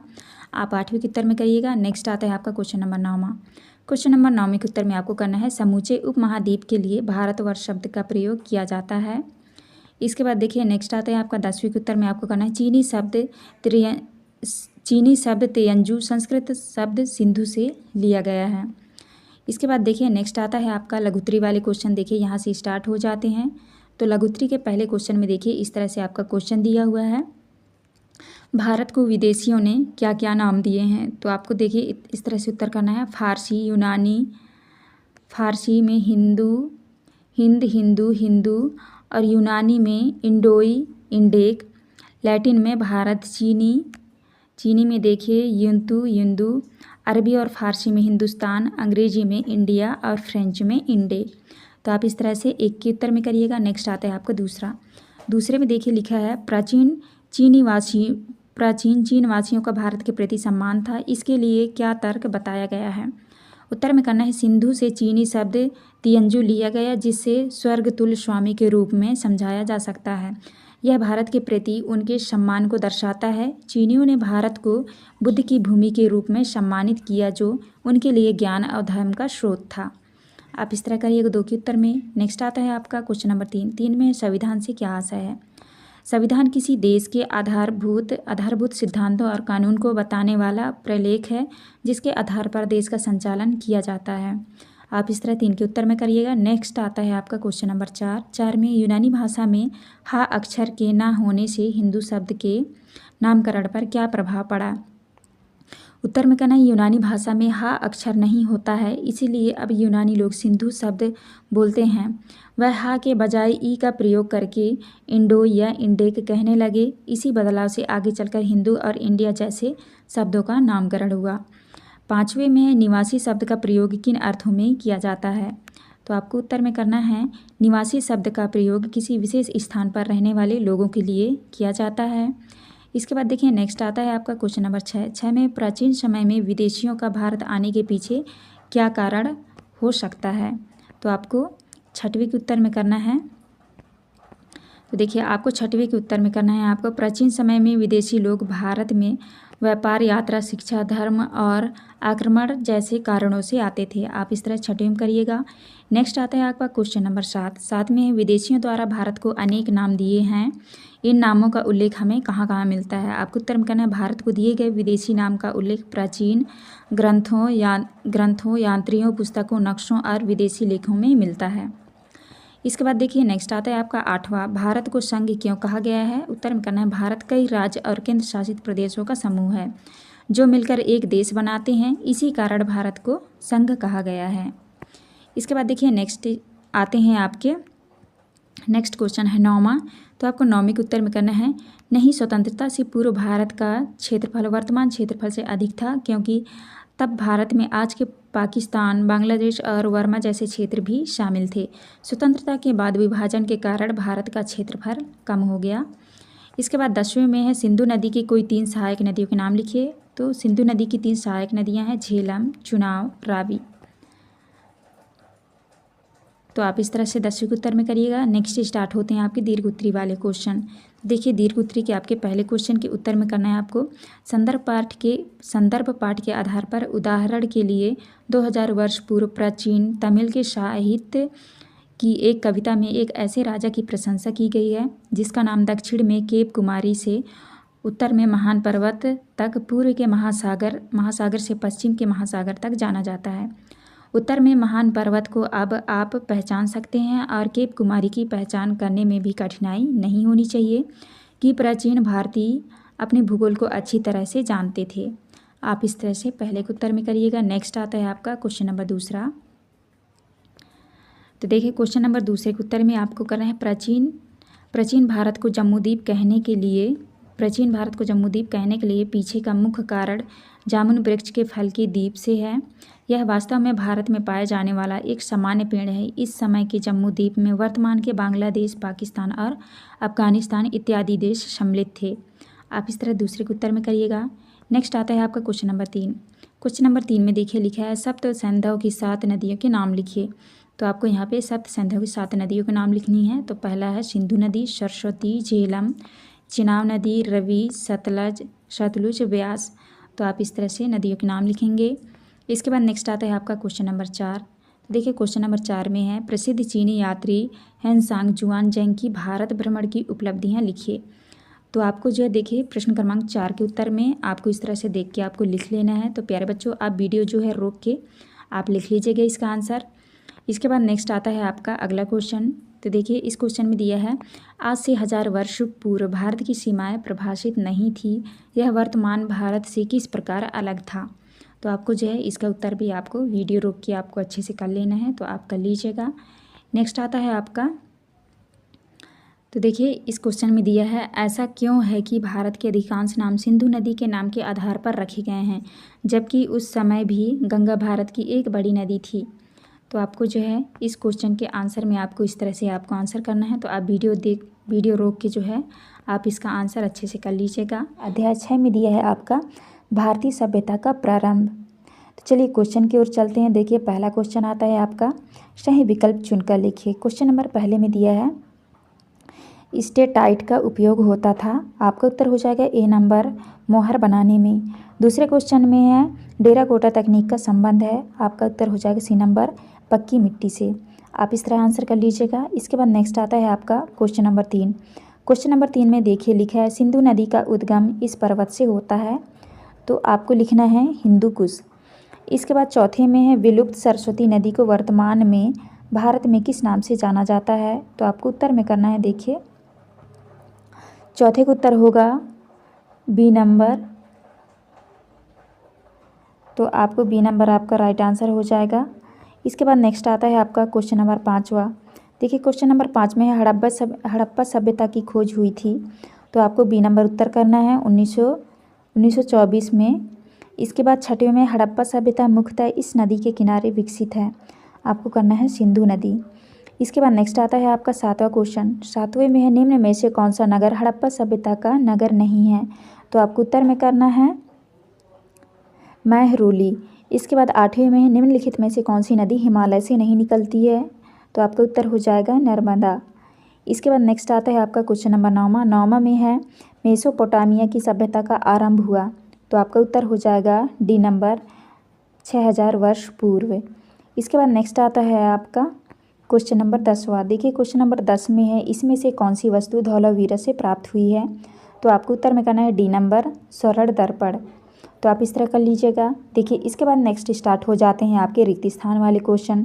तो देखिए क्वेश्चन नंबर 1 में जो है आपको भरना है गाँव, और बी नंबर में भरना है आपको तांबा, और सी में भरना है आपको राजस्थान, डी में भरना है आपको दलहन, और ई में भरना है आपको 73, एफ में भरना है आपको ईंट, और जी नंबर में भरना है आपको किलेबंदी, और एच में भरना है आपको अभिजात वर्ग, और आई में भरना है आपको मोहनजोदड़ो, और जे में भरना है आपको हड़प्पा।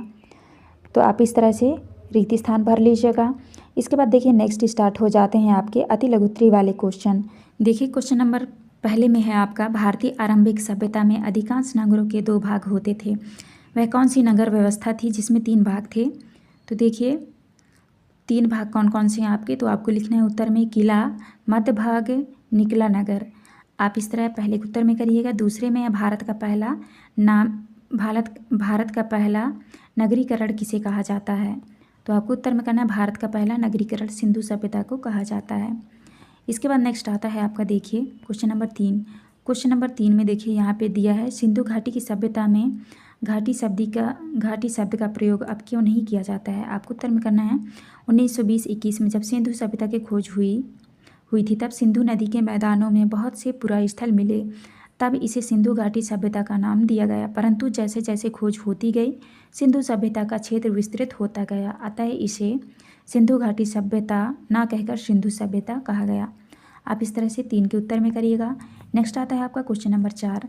देखिए क्वेश्चन नंबर 4 के उत्तर में करना है, इस सभ्यता में अधिकांश घर एक जैसे होते थे। इससे पता चलता है कि इस सभ्यता में गरीब और धनवानों के बीच भेदभाव नहीं होता था। इसके बाद नेक्स्ट आता है आपका 5वां के उत्तर में आपको करना है, प्रकृति से धातु निष्कर्षण, उन्हें शुद्ध करने और आपस में मिलाने की तकनीकों को धातु विज्ञान के नाम से जाना जाता है। आप इस तरह 5 के उत्तर में करिएगा। नेक्स्ट आता है आपका क्वेश्चन नंबर 6। क्वेश्चन नंबर 6 के उत्तर में आपको करना है, विश्व की सबसे प्राचीन सभ्यता के प्रमाण वर्तमान के इराक और सीरिया देश में मिलते हैं। 7वें के उत्तर में करना है, कृषि, व्यापार और अन्य विनियमों के कारण धीरे धीरे महानगरों में परिवर्तित हो गए। नेक्स्ट आते हैं आपके क्वेश्चन नंबर 8। देखिए क्वेश्चन नंबर 8 के उत्तर में करना है, मोहनजोदड़ो के महान, यहाँ पे आप लिख लीजिएगा मोहनजोदड़ो के महान स्नानागार को जलरोधी बनाने के लिए ईंटों को आपस में जोड़कर बिटुमिन का प्रयोग किया गया था। आप इस तरह 8 के उत्तर में करिएगा। इसके बाद नेक्स्ट आता है क्वेश्चन नंबर 9वां के उत्तर में करना है, विशाल प्रकृति या प्रथम स्थान जहां जल का भंडारण किया जाता है जलाशय कहलाता है। 10वें के उत्तर में करना है, हड़प्पा वासियों के सर्वाधिक प्रिय आभूषण कार्नेलियन के मोती से बनाए गए थे। इसके बाद देखिए नेक्स्ट स्टार्ट हो जाते हैं आपके लघु उत्तरीय वाले क्वेश्चन। देखिए लघु उत्तरीय का पहला क्वेश्चन है आपका, उत्तर में करना है आपको, यमुना को गंगा की सहायक नदी इसलिए कहा जाता है क्योंकि वह गंगा नदी में आकर मिल जाती है। इसके बाद देखिए दूसरा क्वेश्चन आता है। दूसरे क्वेश्चन के उत्तर में आपको करना है, कालीबंगा, राखीगढ़ और बनवाली।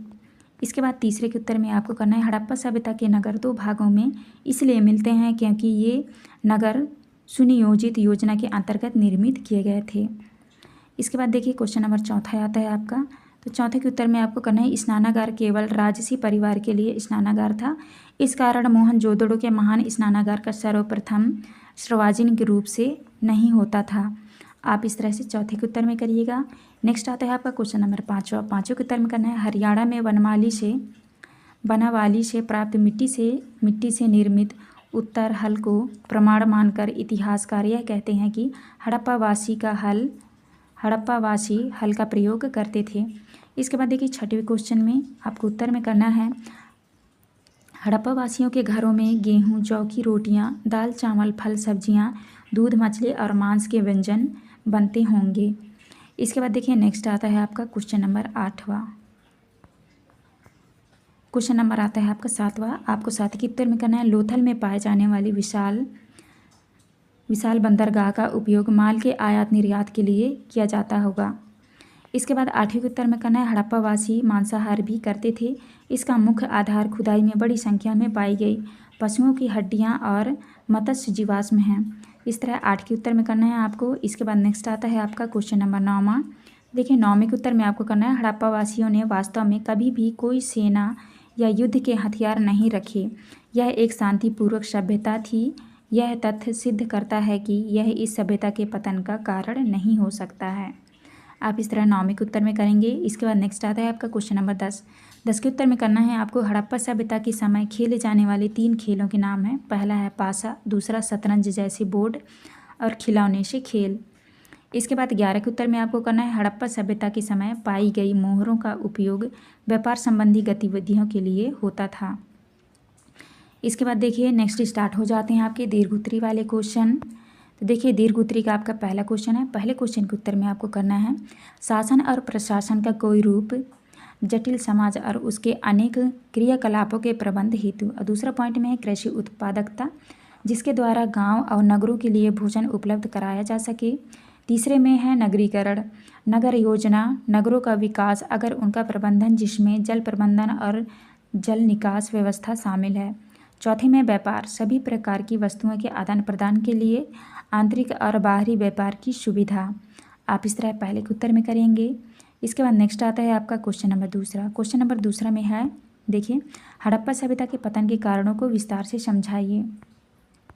तो आपको दूसरे के उत्तर में करना है हड़प्पा सभ्यता के पतन के कारण निम्न प्रकार हैं। तो देखिए पहला है 2200 ईसा पूर्व से विश्व को अत्यधिक प्रभावित करने वाले जलवायु संबंधी परिवर्तन। दूसरे में सरस्वती नदी का मध्य बेसिन सूखना, वर्षा की कमी, शुष्कता की स्थिति से कृषि कार्य में कठिनाई, खाद्य आपूर्ति की कमी इत्यादि। तो आप इस तरह से दूसरे के उत्तर में करेंगे। इसके बाद नेक्स्ट आता है आपका क्वेश्चन नंबर तीसरा। ठीक है, क्वेश्चन नंबर तीसरा है आपका हड़प्पा वासियों की जल प्रबंधन व्यवस्था के बारे में विस्तार से समझाइए।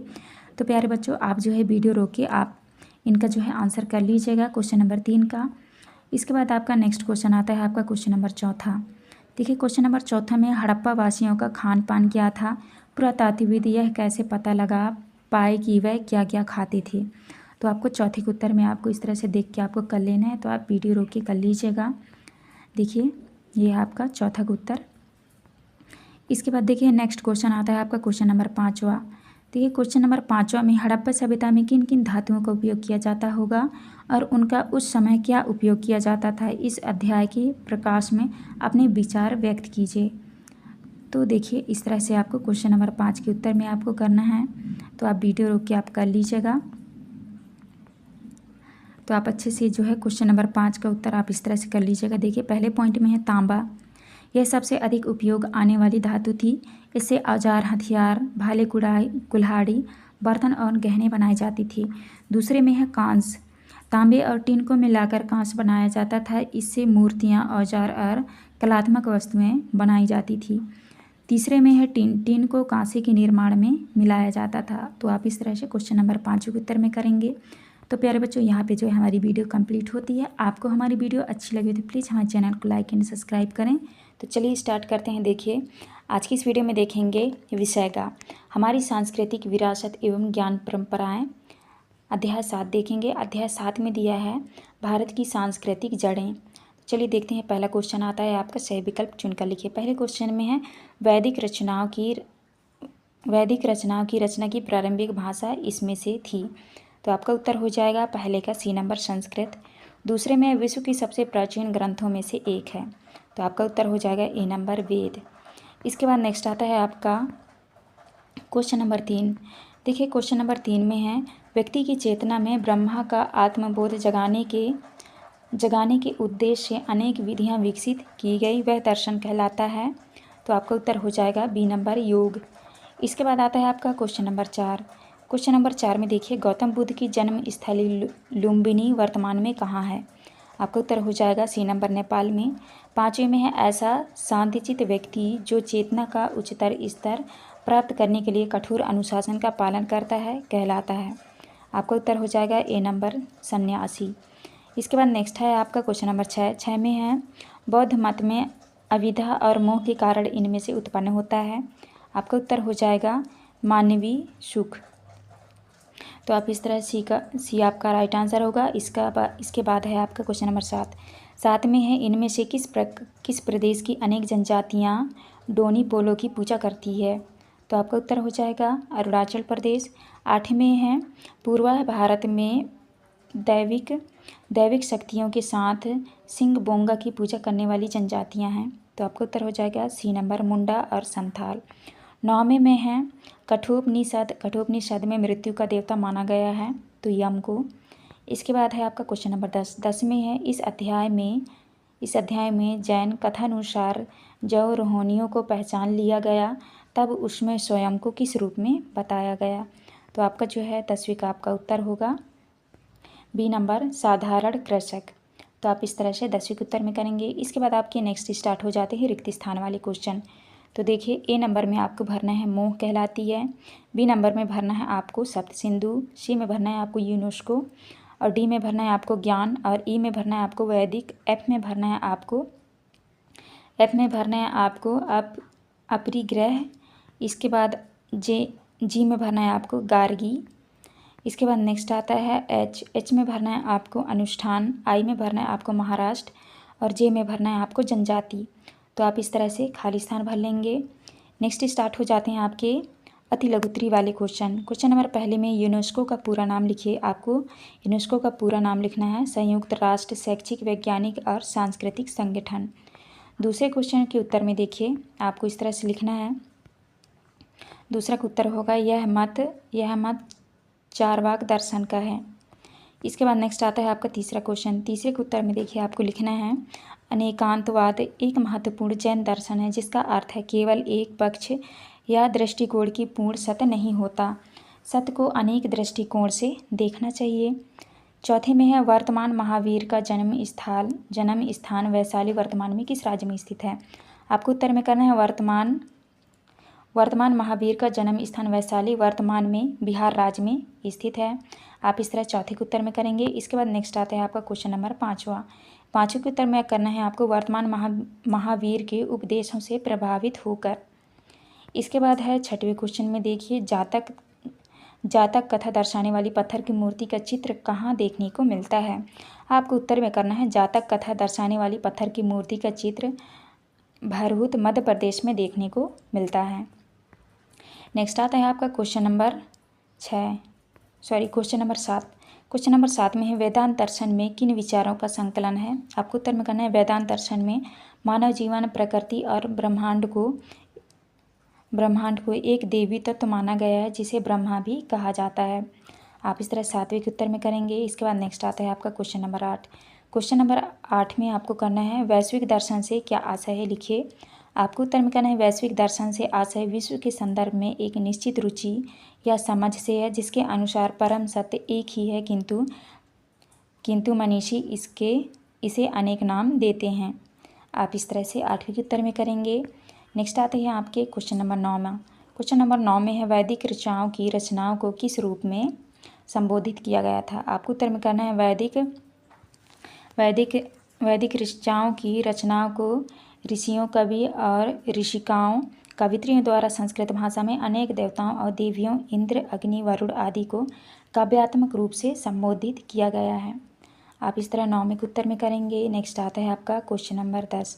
क्वेश्चन नंबर 10 के उत्तर में करना है इस कहानी में उदालक कृषि का प्रमुख उपदेश यह था कि संसार की प्रत्येक वस्तु एक ही मूल तत्व ब्रह्मा से बनी है और आत्मा का ज्ञान भी सच्चा ज्ञान है। तो आप इस तरह के आंसर करेंगे 10 में। इसके बाद नेक्स्ट स्टार्ट हो जाते हैं आपके लघुत्तरी वाले क्वेश्चन। देखिए, लघुत्तरी का पहला क्वेश्चन के आंसर में आपको करना है इस कहानी में यमराज ने उन्हें बताया कि आत्मा अविनाशी है, वह न जन्म लेती है न मरती है, आत्मा केवल शरीर से अलग है और सच्चा ज्ञान आत्मा को जानने से मिलता है। इसमें नचिकेता को गहन आत्मज्ञान की प्राप्ति हुई। तो आप इस तरह 1 के उत्तर में करेंगे। नेक्स्ट आता है आपका दूसरा क्वेश्चन। दूसरे क्वेश्चन के उत्तर में आपको करना है इस कहानी में उदालक ऋषि में श्वेत केतु की परीक्षा इसलिए ली ताकि वह आत्मज्ञान और ब्रह्मा के सत्य को समझ सके। इसके बाद नेक्स्ट आता है आपका क्वेश्चन नंबर 3 के उत्तर में करना है वैदिक ग्रंथों में अनेक व्यवसायों का उल्लेख है जैसे किसान, बुनकर, कुम्हार, शिल्पकार, बढ़ई, आरोग्यकर्ता, नर्तक, नर्तकी, नई पुजारी इत्यादि। इसके बाद नेक्स्ट आता है आपका क्वेश्चन नंबर 4। तो देखिए, क्वेश्चन नंबर 4 के उत्तर में आपको इस तरह से आपको आंसर कर लेना है। तो प्यारे बच्चों, आप वीडियो रोक के जो है आप आंसर कर लीजिएगा। नेक्स्ट आता है आपका क्वेश्चन नंबर 5वां। देखिए, 5वें के उत्तर में आपको करना है पहला है वेदांत, दूसरा है सांख्य दर्शन, तीसरे में है योग दर्शन, चौथा बौद्ध दर्शन, पाँचवें में है जैन दर्शन और 6वें में है उपनिषदों का ज्ञान। आप इस तरह 5वें के उत्तर में करेंगे। नेक्स्ट आता है आपका 6वां क्वेश्चन। तो आपको 6 के उत्तर में देखिए आपको इस तरह से करना है वेद शब्द विद से आया है जिसका अर्थ है ज्ञान, अतः वेद ज्ञान है, वेद विद्या है। और वेद के प्रकार देखिए, वेद के पहला प्रकार है परम सत्य, अर्थात ईश्वर एक ही है किंतु मनीषी इसे अनेक नाम देते हैं। दूसरा है मानव जीवन प्राकृतिक और ब्रह्मांड एक देवी तत्व है जिसे ब्रह्मा या तत्व कहा जाता है। तीसरे में संसार में सब कुछ आपस में जुड़ा हुआ है और परस्पर निर्भर है। आप इस तरह छठे के उत्तर में करेंगे। नेक्स्ट आता है आपका क्वेश्चन नंबर 7 में है आरोग्यकर्ता से क्या आशा है, लिखिए। आपको उत्तर में करना है आरोग्यकर्ता से आशा है कि राहत देने या रोग को ठीक करने के लिए पारंपरिक प्रथाओं का उपयोग करने वाला व्यक्ति। आप इस तरह 7 के उत्तर में करेंगे। नेक्स्ट आता है आपका क्वेश्चन नंबर 8। क्वेश्चन नंबर 8 के उत्तर में आपको कहना है भारत में सांस्कृतिक जड़ें जैसे अध्याय में मत शब्द का प्रयोग करके यह स्पष्ट किया जाता है कि यहाँ हम अलग अलग धार्मिक संप्रदायों की बात कर रहे हैं, न कि जीवन के सार्वभौमिक नैतिक सिद्धांतों की। आप इस तरह 8वें के उत्तर में करेंगे। नेक्स्ट आता है आपका क्वेश्चन नंबर 9वें के उत्तर में करना है आपको पाठ में दी गई जैन कथा से हमें यह सीख मिलती है कि हर व्यक्ति को सुधार का दूसरा अवसर मिलना चाहिए। यह कथा पछतावा, आत्मज्ञान और बदलते जीवन की शक्ति को दर्शाती है। आप इस तरह 9वें के उत्तर में करेंगे। नेक्स्ट आता है आपका क्वेश्चन नंबर 10। तो देखिए क्वेश्चन नंबर 10 के उत्तर में आपको करना है तमिलनाडु की नीलगिरी पर्वत शिखर को पलीर इसलिए माना गया है क्योंकि यह स्थान आदिवासी परंपराओं, धार्मिक विश्वासों और प्राकृतिक सौंदर्य से जुड़ा है। नीलगिरी क्षेत्र में रहने वाली आदिवासी जातियां इन पर्वतों को देवताओं का निवास स्थान मानती है और इन्हें आध्यात्मिक महत्व का केंद्र समझती है। आप इस तरह 10 के उत्तर में करेंगे। नेक्स्ट आता है आपका दीर्घोत्तरी वाले क्वेश्चन। देखिए दीर्घोत्तरी का पहला क्वेश्चन है हम अपने नकारात्मक विचारों को किस प्रकार सकारात्मक रूप में बदल सकते हैं। तो देखिए पहला क्वेश्चन है, पहले का आपका आंसर है आत्म जागरूकता। सबसे पहले यह समझें कि नकारात्मक विचार कब और क्यों आ रहे हैं। दूसरा है विचारों को चुनौती देना, नकारात्मक सोच पर सवाल करें और उसका तर्कपूर्ण विश्लेषण करें। तीसरे में है कृतज्ञता का अभ्यास, रोज़ उन चीज़ों के लिए आभार व्यक्त करें जो आपके पास हैं। तो आप इस तरह पहले के उत्तर में करेंगे। इसके बाद देखिए यहाँ पे चौथा पॉइंट है नकारात्मक भाषा का प्रयोग, अपनी बातों और सोच में सकारात्मक शब्दों का प्रयोग करें। आप इस तरह पहले के उत्तर में करेंगे। नेक्स्ट आता है आपका दूसरा क्वेश्चन नंबर दूसरा में है बौद्ध मत और जैन मत में किन महत्वपूर्ण मूल्यों को लेकर समानताएं हैं, लिखिए। तो देखिए पहला है अहिंसा, दोनों मत जीवन के हर रूप में प्रतिहिंसा से बचने पर बल देते हैं। दूसरे में सत्य, दोनों मतों के अनुसार सत्य बोलना और सत्य की मार्ग पर चलना आवश्यक माना गया है। आप इस तरह दूसरे के उत्तर में करेंगे। नेक्स्ट आता है आपका क्वेश्चन नंबर 3। देखिए 3 के उत्तर में आपको कहना है लोक जनजाति संस्कृति और हिंदू विचारधाराओं के बीच गहरा संबंध है। यह संबंध निम्नलिखित है। पहला है प्रकृति पूजा, दूसरा है आध्यात्मिक शक्ति में विश्वास, तीसरा है त्यौहार और अनुष्ठान, चौथे में है सामूहिकता और सामाजिक एकता, और पांचवें में है पुनर्जन्म और कर्म का सिद्धांत। इन सभी समानताओं के कारण तीनों परंपराएं प्राचीन भारतीय सभ्यता के विकास की प्रक्रिया में एक दूसरे से प्रभावित हुई। तो आप इस तरह से आंसर करेंगे 3 का। इसके बाद नेक्स्ट आता है आपका क्वेश्चन नंबर 4। देखिए क्वेश्चन नंबर 4 में दिया है सिद्धार्थ गौतम ने नगर भ्रमण के समय क्या देखा कि उन्होंने ज्ञान की खोज करने का निर्णय लिया। तो देखिए सिद्धार्थ गौतम ने नगर भ्रमण के समय 4 दृश्यों को देखा। पहला है एक वृद्ध व्यक्ति जिससे उन्हें बुढ़ापे का सत्य पता चला। दूसरा है एक रोगी व्यक्ति जिसे जीवन में रोगों का पीड़ा अनुभव हुआ। तीसरा है एक मृत व्यक्ति जिसे मृत्यु की अनिवार्यता का ज्ञान हुआ।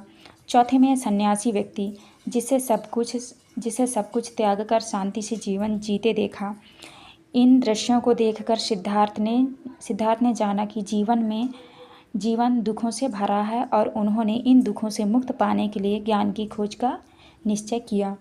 आप इस तरह से चौथे के उत्तर में करेंगे। नेक्स्ट आता है आपका क्वेश्चन नंबर 5वां। देखिए क्वेश्चन नंबर 5वें में है क्वेश्चन नंबर 5 के उत्तर में करना है भारतीय उपमहाद्वीप में रहने वाली हजारों जातियां और जनजातियां इतिहास के आरंभिक समय तथा उससे भी पहले से आपस में एक दूसरे की धार्मिक आस्थाओं और प्रथाओं को प्रभावित करती रही है। जनजातियां धर्मों पर हुई हिंदू दर्शन के प्रभाव को व्यापक रूप से स्वीकार किया गया है, किंतु यह भी सत्य है कि न केवल इसके निर्माण के चरण में बल्कि इसके पूरे विश्वास क्रम में हिंदू दर्शन जनजातीय आस्थाओं से प्रभावित हुआ। आप इस तरह 5वें के उत्तर में करेंगे। अध्याय 8 में दिया है विविधता में एकता या एक में अनेक। तो चलिए क्वेश्चन की ओर चलते हैं। देखिए पहला क्वेश्चन आता है आपका, सही विकल्प चुनकर लिखिए। क्वेश्चन नंबर पहले में पूछा है विश्व की जनसंख्या का कितने प्रतिशत भाग भारत में निवास करता है। आपका राइट आंसर होगा बी नंबर 18%। दूसरे में भारत के सबसे प्रभावशाली एवं लोकप्रिय महाकाव्य के नाम हैं। तो आपका उत्तर हो जाएगा ए नंबर महाभारत और रामायण। इसके बाद नेक्स्ट क्वेश्चन आता है आपका क्वेश्चन नंबर तीसरा। देखिए क्वेश्चन नंबर तीसरा में है भारत के पारंपरिक परिधानों में बनारसी काजीवरम पैठनी पाटन पटोला इत्यादि प्रकार हैं। तो आपका उत्तर हो जाएगा बी नंबर साड़ियों के। इसके बाद नेक्स्ट आते हैं आपके क्वेश्चन नंबर 4। देखिए क्वेश्चन नंबर 4 में है प्राचीन महाकाव्य में पांडवों का संबंध है। तो आपका उत्तर हो जाएगा सी नंबर महाभारत से। क्वेश्चन नंबर 5 में है मकर संक्रांति का पर्व भारत के विभिन्न भागों में सूचक है। तो 5वें का आपका राइट आंसर होगा ए नंबर फसल की कटाई का। तो आप इस तरह कर लीजिएगा। इसके बाद आपका नेक्स्ट क्वेश्चन आता है आपका क्वेश्चन नंबर 6। देखिए क्वेश्चन नंबर 6 में है भारत के मानचित्र में विभिन्न क्षेत्रों से अनाजों के उदाहरण दर्शाए गए हैं जिसमें बासमती चावल सर्वाधिक होता है। आपका उत्तर हो जाएगा सी नंबर उत्तर प्रदेश में। 7वें में है विभिन्न भाषा धर्म परिधान भोजन तथा परंपराओं वाले लोग मिलकर रहते हैं तब इसे कहते हैं। तो आपका उत्तर हो जाएगा 7वीं का बी नंबर अनेकता में एकता की भावना। इसके बाद नेक्स्ट आता है आपका क्वेश्चन नंबर 8। 8वें में है नीलगिरी के वनों में 5 पांडवों को दर्शाता नक्काशीदार पत्थर सुरक्षित रखा गया है। आपका उत्तर हो जाएगा ए नंबर तमिलनाडु में। इसके बाद नेक्स्ट आता है आपका क्वेश्चन नंबर 9वां। देखिए क्वेश्चन नंबर 9वें में है भारतीय पूर्व में पोंगल पेड्डा पुंडगा पौष संक्रांति लोहड़ी खिचड़ी पर्व आदि नामों को प्रदर्शित करता है। तो आपका उत्तर हो जाएगा 9वें का डी नंबर मकर संक्रांति। इसके बाद नेक्स्ट आता है आपका क्वेश्चन नंबर 10वां। देखिए 10 में है पंचतंत्र कहानियों में मुख्य पात्रों के नाम में लिया जाता है। तो आपका उत्तर होगा ए नंबर पशुओं को। तो आप इस तरह से विकल्प वाले क्वेश्चनों को आंसर कर लीजिएगा। इसके बाद नेक्स्ट स्टार्ट होते हैं आपके रिक्त स्थान वाले क्वेश्चन। तो देखिए पहले नंबर में आपको भरना है उकेरी गई आकृति। इसके बाद बी नंबर में भरना है आपको सांस्कृतिक। इसके बाद नेक्स्ट आता है आपका सी नंबर में भरना है आपको महाकाव्य और डी नंबर में भरना है आपको टीम वर्क और ई नंबर में भरना है आपको प्रवासी और एफ नंबर में भरना है आपको रावण और जी में भरना है आपको साड़ी और एच में भरना है आपको 2200। इसके बाद देखिए आई में भरना है आपको एकता और जे नंबर में भरना है आपको पर्यटकों। तो आप इस तरह से रिक्त स्थान भर लीजिएगा। इसके बाद जो है आपका नेक्स्ट स्टार्ट होता है अति लघुत्तरी वाले क्वेश्चन। देखिए क्वेश्चन नंबर 1 में है इंग्लैंड और फ्रांस को भारत से किसके आयात पर प्रतिबंध लगाने का निर्णय लेना पड़ा। आपको उत्तर में करना है इंग्लैंड और फ्रांस को भारत से छींट के आयात पर प्रतिबंध लगाने का निर्णय लेना पड़ा। इसके बाद दूसरा क्वेश्चन है। तो देखिए दूसरे के उत्तर में आपको करना है ऐसा इसीलिए क्योंकि भारतीय लोग विविधता को अपनी एकता और सांस्कृतिक समृद्धि का प्रतीक मानते हैं। आप इस तरह दूसरे के उत्तर में करिएगा। इसके बाद नेक्स्ट आता है आपका क्वेश्चन नंबर 3 के उत्तर में आपको करना है वैशाली नामक स्थान भारत के बिहार राज्य में स्थित है। इसके बाद देखिए नेक्स्ट आता है आपका क्वेश्चन नंबर चौथे के उत्तर में आपको करना है हल्दी जीरा अदरक। इसके बाद देखिए क्वेश्चन नंबर 5वां आता है। तो आपको 5वें के उत्तर में लिखना है आपको भारत बहुत लंबे समय तक महीन सूत तथा कपड़ों का सर्वाधिक उत्पादन और निर्यात यूरोप जैसे सुदूर स्थानों का करता रहा।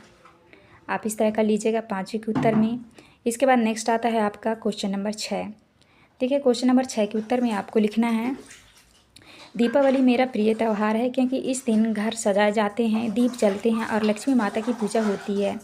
बुराई पर अच्छाई की जीत का प्रतीक है इसीलिए यह मुझे पसंद है। आप इस तरह 6वें के उत्तर में करिएगा। नेक्स्ट आता है आपका क्वेश्चन नंबर 7 के उत्तर में आपको करना है भारतीय मानव विज्ञान सर्वेक्षण ने भारत के लोग परियोजना के अंतर्गत 25 लिपियों का उपयोग करने वाले 325 भाषाओं की गणना की। इसके बाद नेक्स्ट आता है आपका क्वेश्चन नंबर 8वें के उत्तर में करना है आपको महाभारत में कौरव पांडवों के मध्य युद्ध का प्रमुख कारण हस्तिनापुर के सिंहासन का उत्तराधिकारी था। आप इस तरह 8वें के उत्तर में करेंगे। इसके बाद नेक्स्ट आता है आपका क्वेश्चन नंबर 9वां। तो देखिए 9वें के उत्तर में आपको करना है लौकी में लिखना है इसमें से हम निम्न प्रकार के व्यंजन बना सकते हैं सब्जी सूजी सब्जी हलवा जूस कोफ्ते पकौड़े बर्फ़ी पराठे रायता खीर आदि। तो आप इस तरह करिएगा। इसके बाद 10वां आता है, तो 10वें के उत्तर में आपको लिखना है, इस बात का प्रमाण हमें मूर्तियाँ, चित्रों और प्राचीन ग्रंथों से मिलता है जो साड़ी जैसे वस्त्रों का वर्णन और चित्रण करते हैं। आप इस तरह 10वें के उत्तर में करेंगे। इसके बाद नेक्स्ट स्टार्ट होते हैं आपके लघुत्तरी वाले क्वेश्चन। तो देखिए लघुत्तरी वाले क्वेश्चन का पहले क्वेश्चन का आपको उत्तर में करना है, भारत में जीवन के अनेक आयाम जैसे भोजन, वस्त्र एवं परिधान, त्योहारों की विविधता, महाकाव्य, संगीत आदि विविधता में एकता को प्रदर्शित करते हैं। नेक्स्ट आता है आपका दूसरे क्वेश्चन के उत्तर में आपको करना है, बाजरा, ज्वार, मक्का, कोदो, कुटकी, चावल आदि। इसके बाद देखिए नेक्स्ट आता है आपका क्वेश्चन नंबर 3। तो देखिए क्वेश्चन नंबर 3 में लिखा है, अपनी कक्षा के किन्हीं 5 सहपाठियों के जन्म स्थान की सूची बनाइए। तो प्यारे बच्चों, आपको जो है क्वेश्चन नंबर 5वें के उत्तर में आप अपने दोस्तों के 5 दोस्तों के नाम लिख लेना है आपको और उनके जन्म स्थान। तो आप इसका आंसर कर लीजिएगा। इसके बाद नेक्स्ट आता है आपका क्वेश्चन नंबर 4। तो चौथे के उत्तर में करना है आपको, ब्रिटिश इतिहासकार विसेंट आर्थर स्मिथ ने। आप इस तरह चौथे के उत्तर में करेंगे। नेक्स्ट आता है आपका क्वेश्चन नंबर 5वां। 5वें के उत्तर में आपको करना है, भारत के प्रत्येक क्षेत्र के लोगों ने वस्त्रों और पहनावे की अपनी स्वयं की शैली विकसित की है। साड़ी एक ऐसी ही विशेष परिधान है जो विविधता और एकता दोनों को दर्शाती है। साड़ी को पहनने के अनेक तरीके हैं। साड़ी पहनने का तरीका ही क्षेत्र की पहचान बता देता है। आप इस तरह 5वें के उत्तर में करेंगे। नेक्स्ट क्वेश्चन आता है आपका क्वेश्चन नंबर 6। तो देखिए क्वेश्चन नंबर 6 के उत्तर में करना है आपको, डिजाइनर कपड़ों की बुनाई एवं डिजाइन को विभिन्न विधियों से तैयार किया जाता है। कुछ डिजाइन कपड़े का ही हिस्सा होते हैं जबकि कुछ को कपड़े की बुनाई के उपरांत उस पर छापा जाता है। अतः रंगों में अनेक विविधताएं होती हैं जो कई प्रकार के रंगों से उत्पन्न की जाती हैं। तो आप इस तरह से 6वें के उत्तर में करेंगे। इसके बाद नेक्स्ट क्वेश्चन आता है आपका प्रश्न क्रमांक 7। तो आपको 7 के उत्तर में लिखना है। देखिए आपको प्रश्न क्रमांक 7 के उत्तर में करना है, पंचतंत्र कथाओं का इतिहास भारत के अलावा भारत से बाहर दक्षिण पूर्व एशिया, अरब देशों तथा यूरोप में भी पढ़ा जाता है। आप इस तरह 7वें के उत्तर में करेंगे। नेक्स्ट आता है आपका क्वेश्चन नंबर 8। देखिए 8वें के उत्तर में आपको करना है, प्राचीन भारत का पंचतंत्र एक ऐसा संग्रह था जिसमें पशु पक्षियों की कहानियों के माध्यम से नैतिक शिक्षा दी जाती थी। यह संग्रह संस्कृत में लिखा गया था, लेकिन समय के साथ पंचतंत्र के 50 से अधिक भाषाओं में 200 से अधिक रूपांतरण उपलब्ध हैं कि एक कहानियों का संग्रह अनेक में परिवर्तित हो गया। आप इस तरह 8वें के उत्तर में करेंगे। इसके बाद नेक्स्ट आता है आपका क्वेश्चन नंबर 9। देखिए 9वें के उत्तर में करना है आपको, हमारे विचार से संस्कृत के 2 महाकाव्य रामायण और महाभारत हैं, जिसमें नायक धर्म की पुनः स्थापना के लिए युद्ध करते हैं। इन कथाओं में कई छोटी कथाएं, उपकथाएं भी हैं जो नैतिक मूल्यों पर केंद्रित हैं और लगातार प्रश्न पूछती है कि क्या सत्य है और क्या असत्य है। आप इस तरह 9वें के उत्तर में करेंगे। नेक्स्ट आता है आपका क्वेश्चन नंबर 10। 10 के उत्तर में करना है आपको, विगत शताब्दियों में भारत आने वाली विदेश यात्री साड़ी की सादगी, सुलभता और पहनने के विविध तरीकों को देखकर अभिभूत हुए। आप इस तरह से 10वें के उत्तर में करेंगे। इसके बाद देखिए नेक्स्ट स्टार्ट हो जाते हैं आपके दीर्घोत्तरी वाले क्वेश्चन। तो देखिए दीर्घोत्तरी का आपका पहला क्वेश्चन है। तो पहले क्वेश्चन के उत्तर में आपको लिखना है, भारतीय परिदृश्य में विविधता में एकता का तात्पर्य देश के भीतर संस्कृतियों, भाषाओं, धर्मों और जातियों समूहों की एक विशाल श्रृंखला के सह अस्तित्व से है, जिसमें एकीकृत राष्ट्र का निर्माण हुआ है। भारत की विविध संस्कृतियों ने मिलकर भारत की संस्कृति को समृद्धशाली बनाया एवं एकीकृत राष्ट्र के रूप में पहचान दिलाई है। आप इस तरह 1 के उत्तर में करेंगे। नेक्स्ट आता है आपका क्वेश्चन नंबर 2। देखिए क्वेश्चन नंबर 2 के उत्तर में आपको लिखना है, एक राजा को उत्तराधिकारी चुनना था। उसने घोषणा की कि जो व्यक्ति सबसे अच्छे गुणों वाला होगा वही राजा बनेगा। कई लोग आए, लेकिन एक साधारण किसान का बेटा जो ईमानदार, बुद्धिमान और दयालु था सभी परीक्षाओं में सफल रहा। राजा ने कहा, राजा बनने के लिए राजसी वस्त्र नहीं, राजसी गुण होने चाहिए। उसे ही उत्तराधिकारी बनाया गया। तो आप इस तरह 2 के उत्तर में करेंगे। नेक्स्ट आता है आपका क्वेश्चन नंबर 3। देखिए इसके बाद नेक्स्ट क्वेश्चन आता है आपका क्वेश्चन नंबर 3। क्वेश्चन नंबर 3 में देखिए इस तरह से क्वेश्चन लिखा हुआ है, तो आप जो है इसका आंसर खुद से कर लीजिएगा। इसके बाद नेक्स्ट आता है आपका क्वेश्चन नंबर 4। तो आपको 4 के उत्तर में करना है, जब पांडवों को वनवास हुआ था तब वे अपने वनवास के समय वनवास के समय काम्पक वन, ऋषिकेश, एकछत्र, पश्चिम बंगाल, विराटनगर, तमिलनाडु आदि स्थानों पर घूमे। इस बात का यह प्रमाण है कि इन स्थानों पर आज भी पांडवों से जुड़े मंदिर, गुफाएं और उनसे संबंधित कहानियाँ सुनाई जाती हैं। आप इस तरह चौथे के उत्तर में करेंगे। नेक्स्ट आता है आपका क्वेश्चन नंबर 5। देखिए 5वें में है, भारत के मानचित्र में विभिन्न क्षेत्रों के अनाजों और दालों को प्रदर्शित कीजिए। तो देखिए इस तरह से भारत का मानचित्र दिया हुआ है, तो इसमें आपको अनाजों और दालों को जो है इस मानचित्र में आपको लिखना है। तो आप इस तरह से लिखेंगे। देखिए तो इस तरह से इस मानचित्र में जो है दालों और अनाजों के नाम दिए हुए हैं। तो आप इस तरह से देख के कर लीजिएगा। तो आप इस तरह से देख के कर लीजिएगा।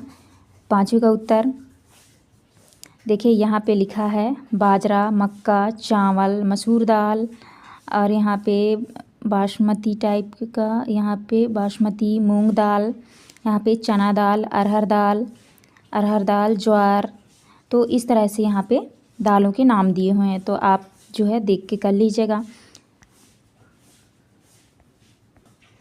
तो प्यारे बच्चों, आप जो है प्रश्न क्रमांक 5 का उत्तर अच्छे से देख के आपको कर लेना है। तो यहाँ पे जो है हमारी वीडियो कंप्लीट होती है। आपको हमारी वीडियो अच्छी लगी तो प्लीज़ हमारे चैनल को लाइक एंड सब्सक्राइब करें, जिससे कि आने वाली हर एक वीडियो का नोटिफिकेशन जो है आपको मिल सके। तो चलिए मिलते हैं अब नेक्स्ट वीडियो में।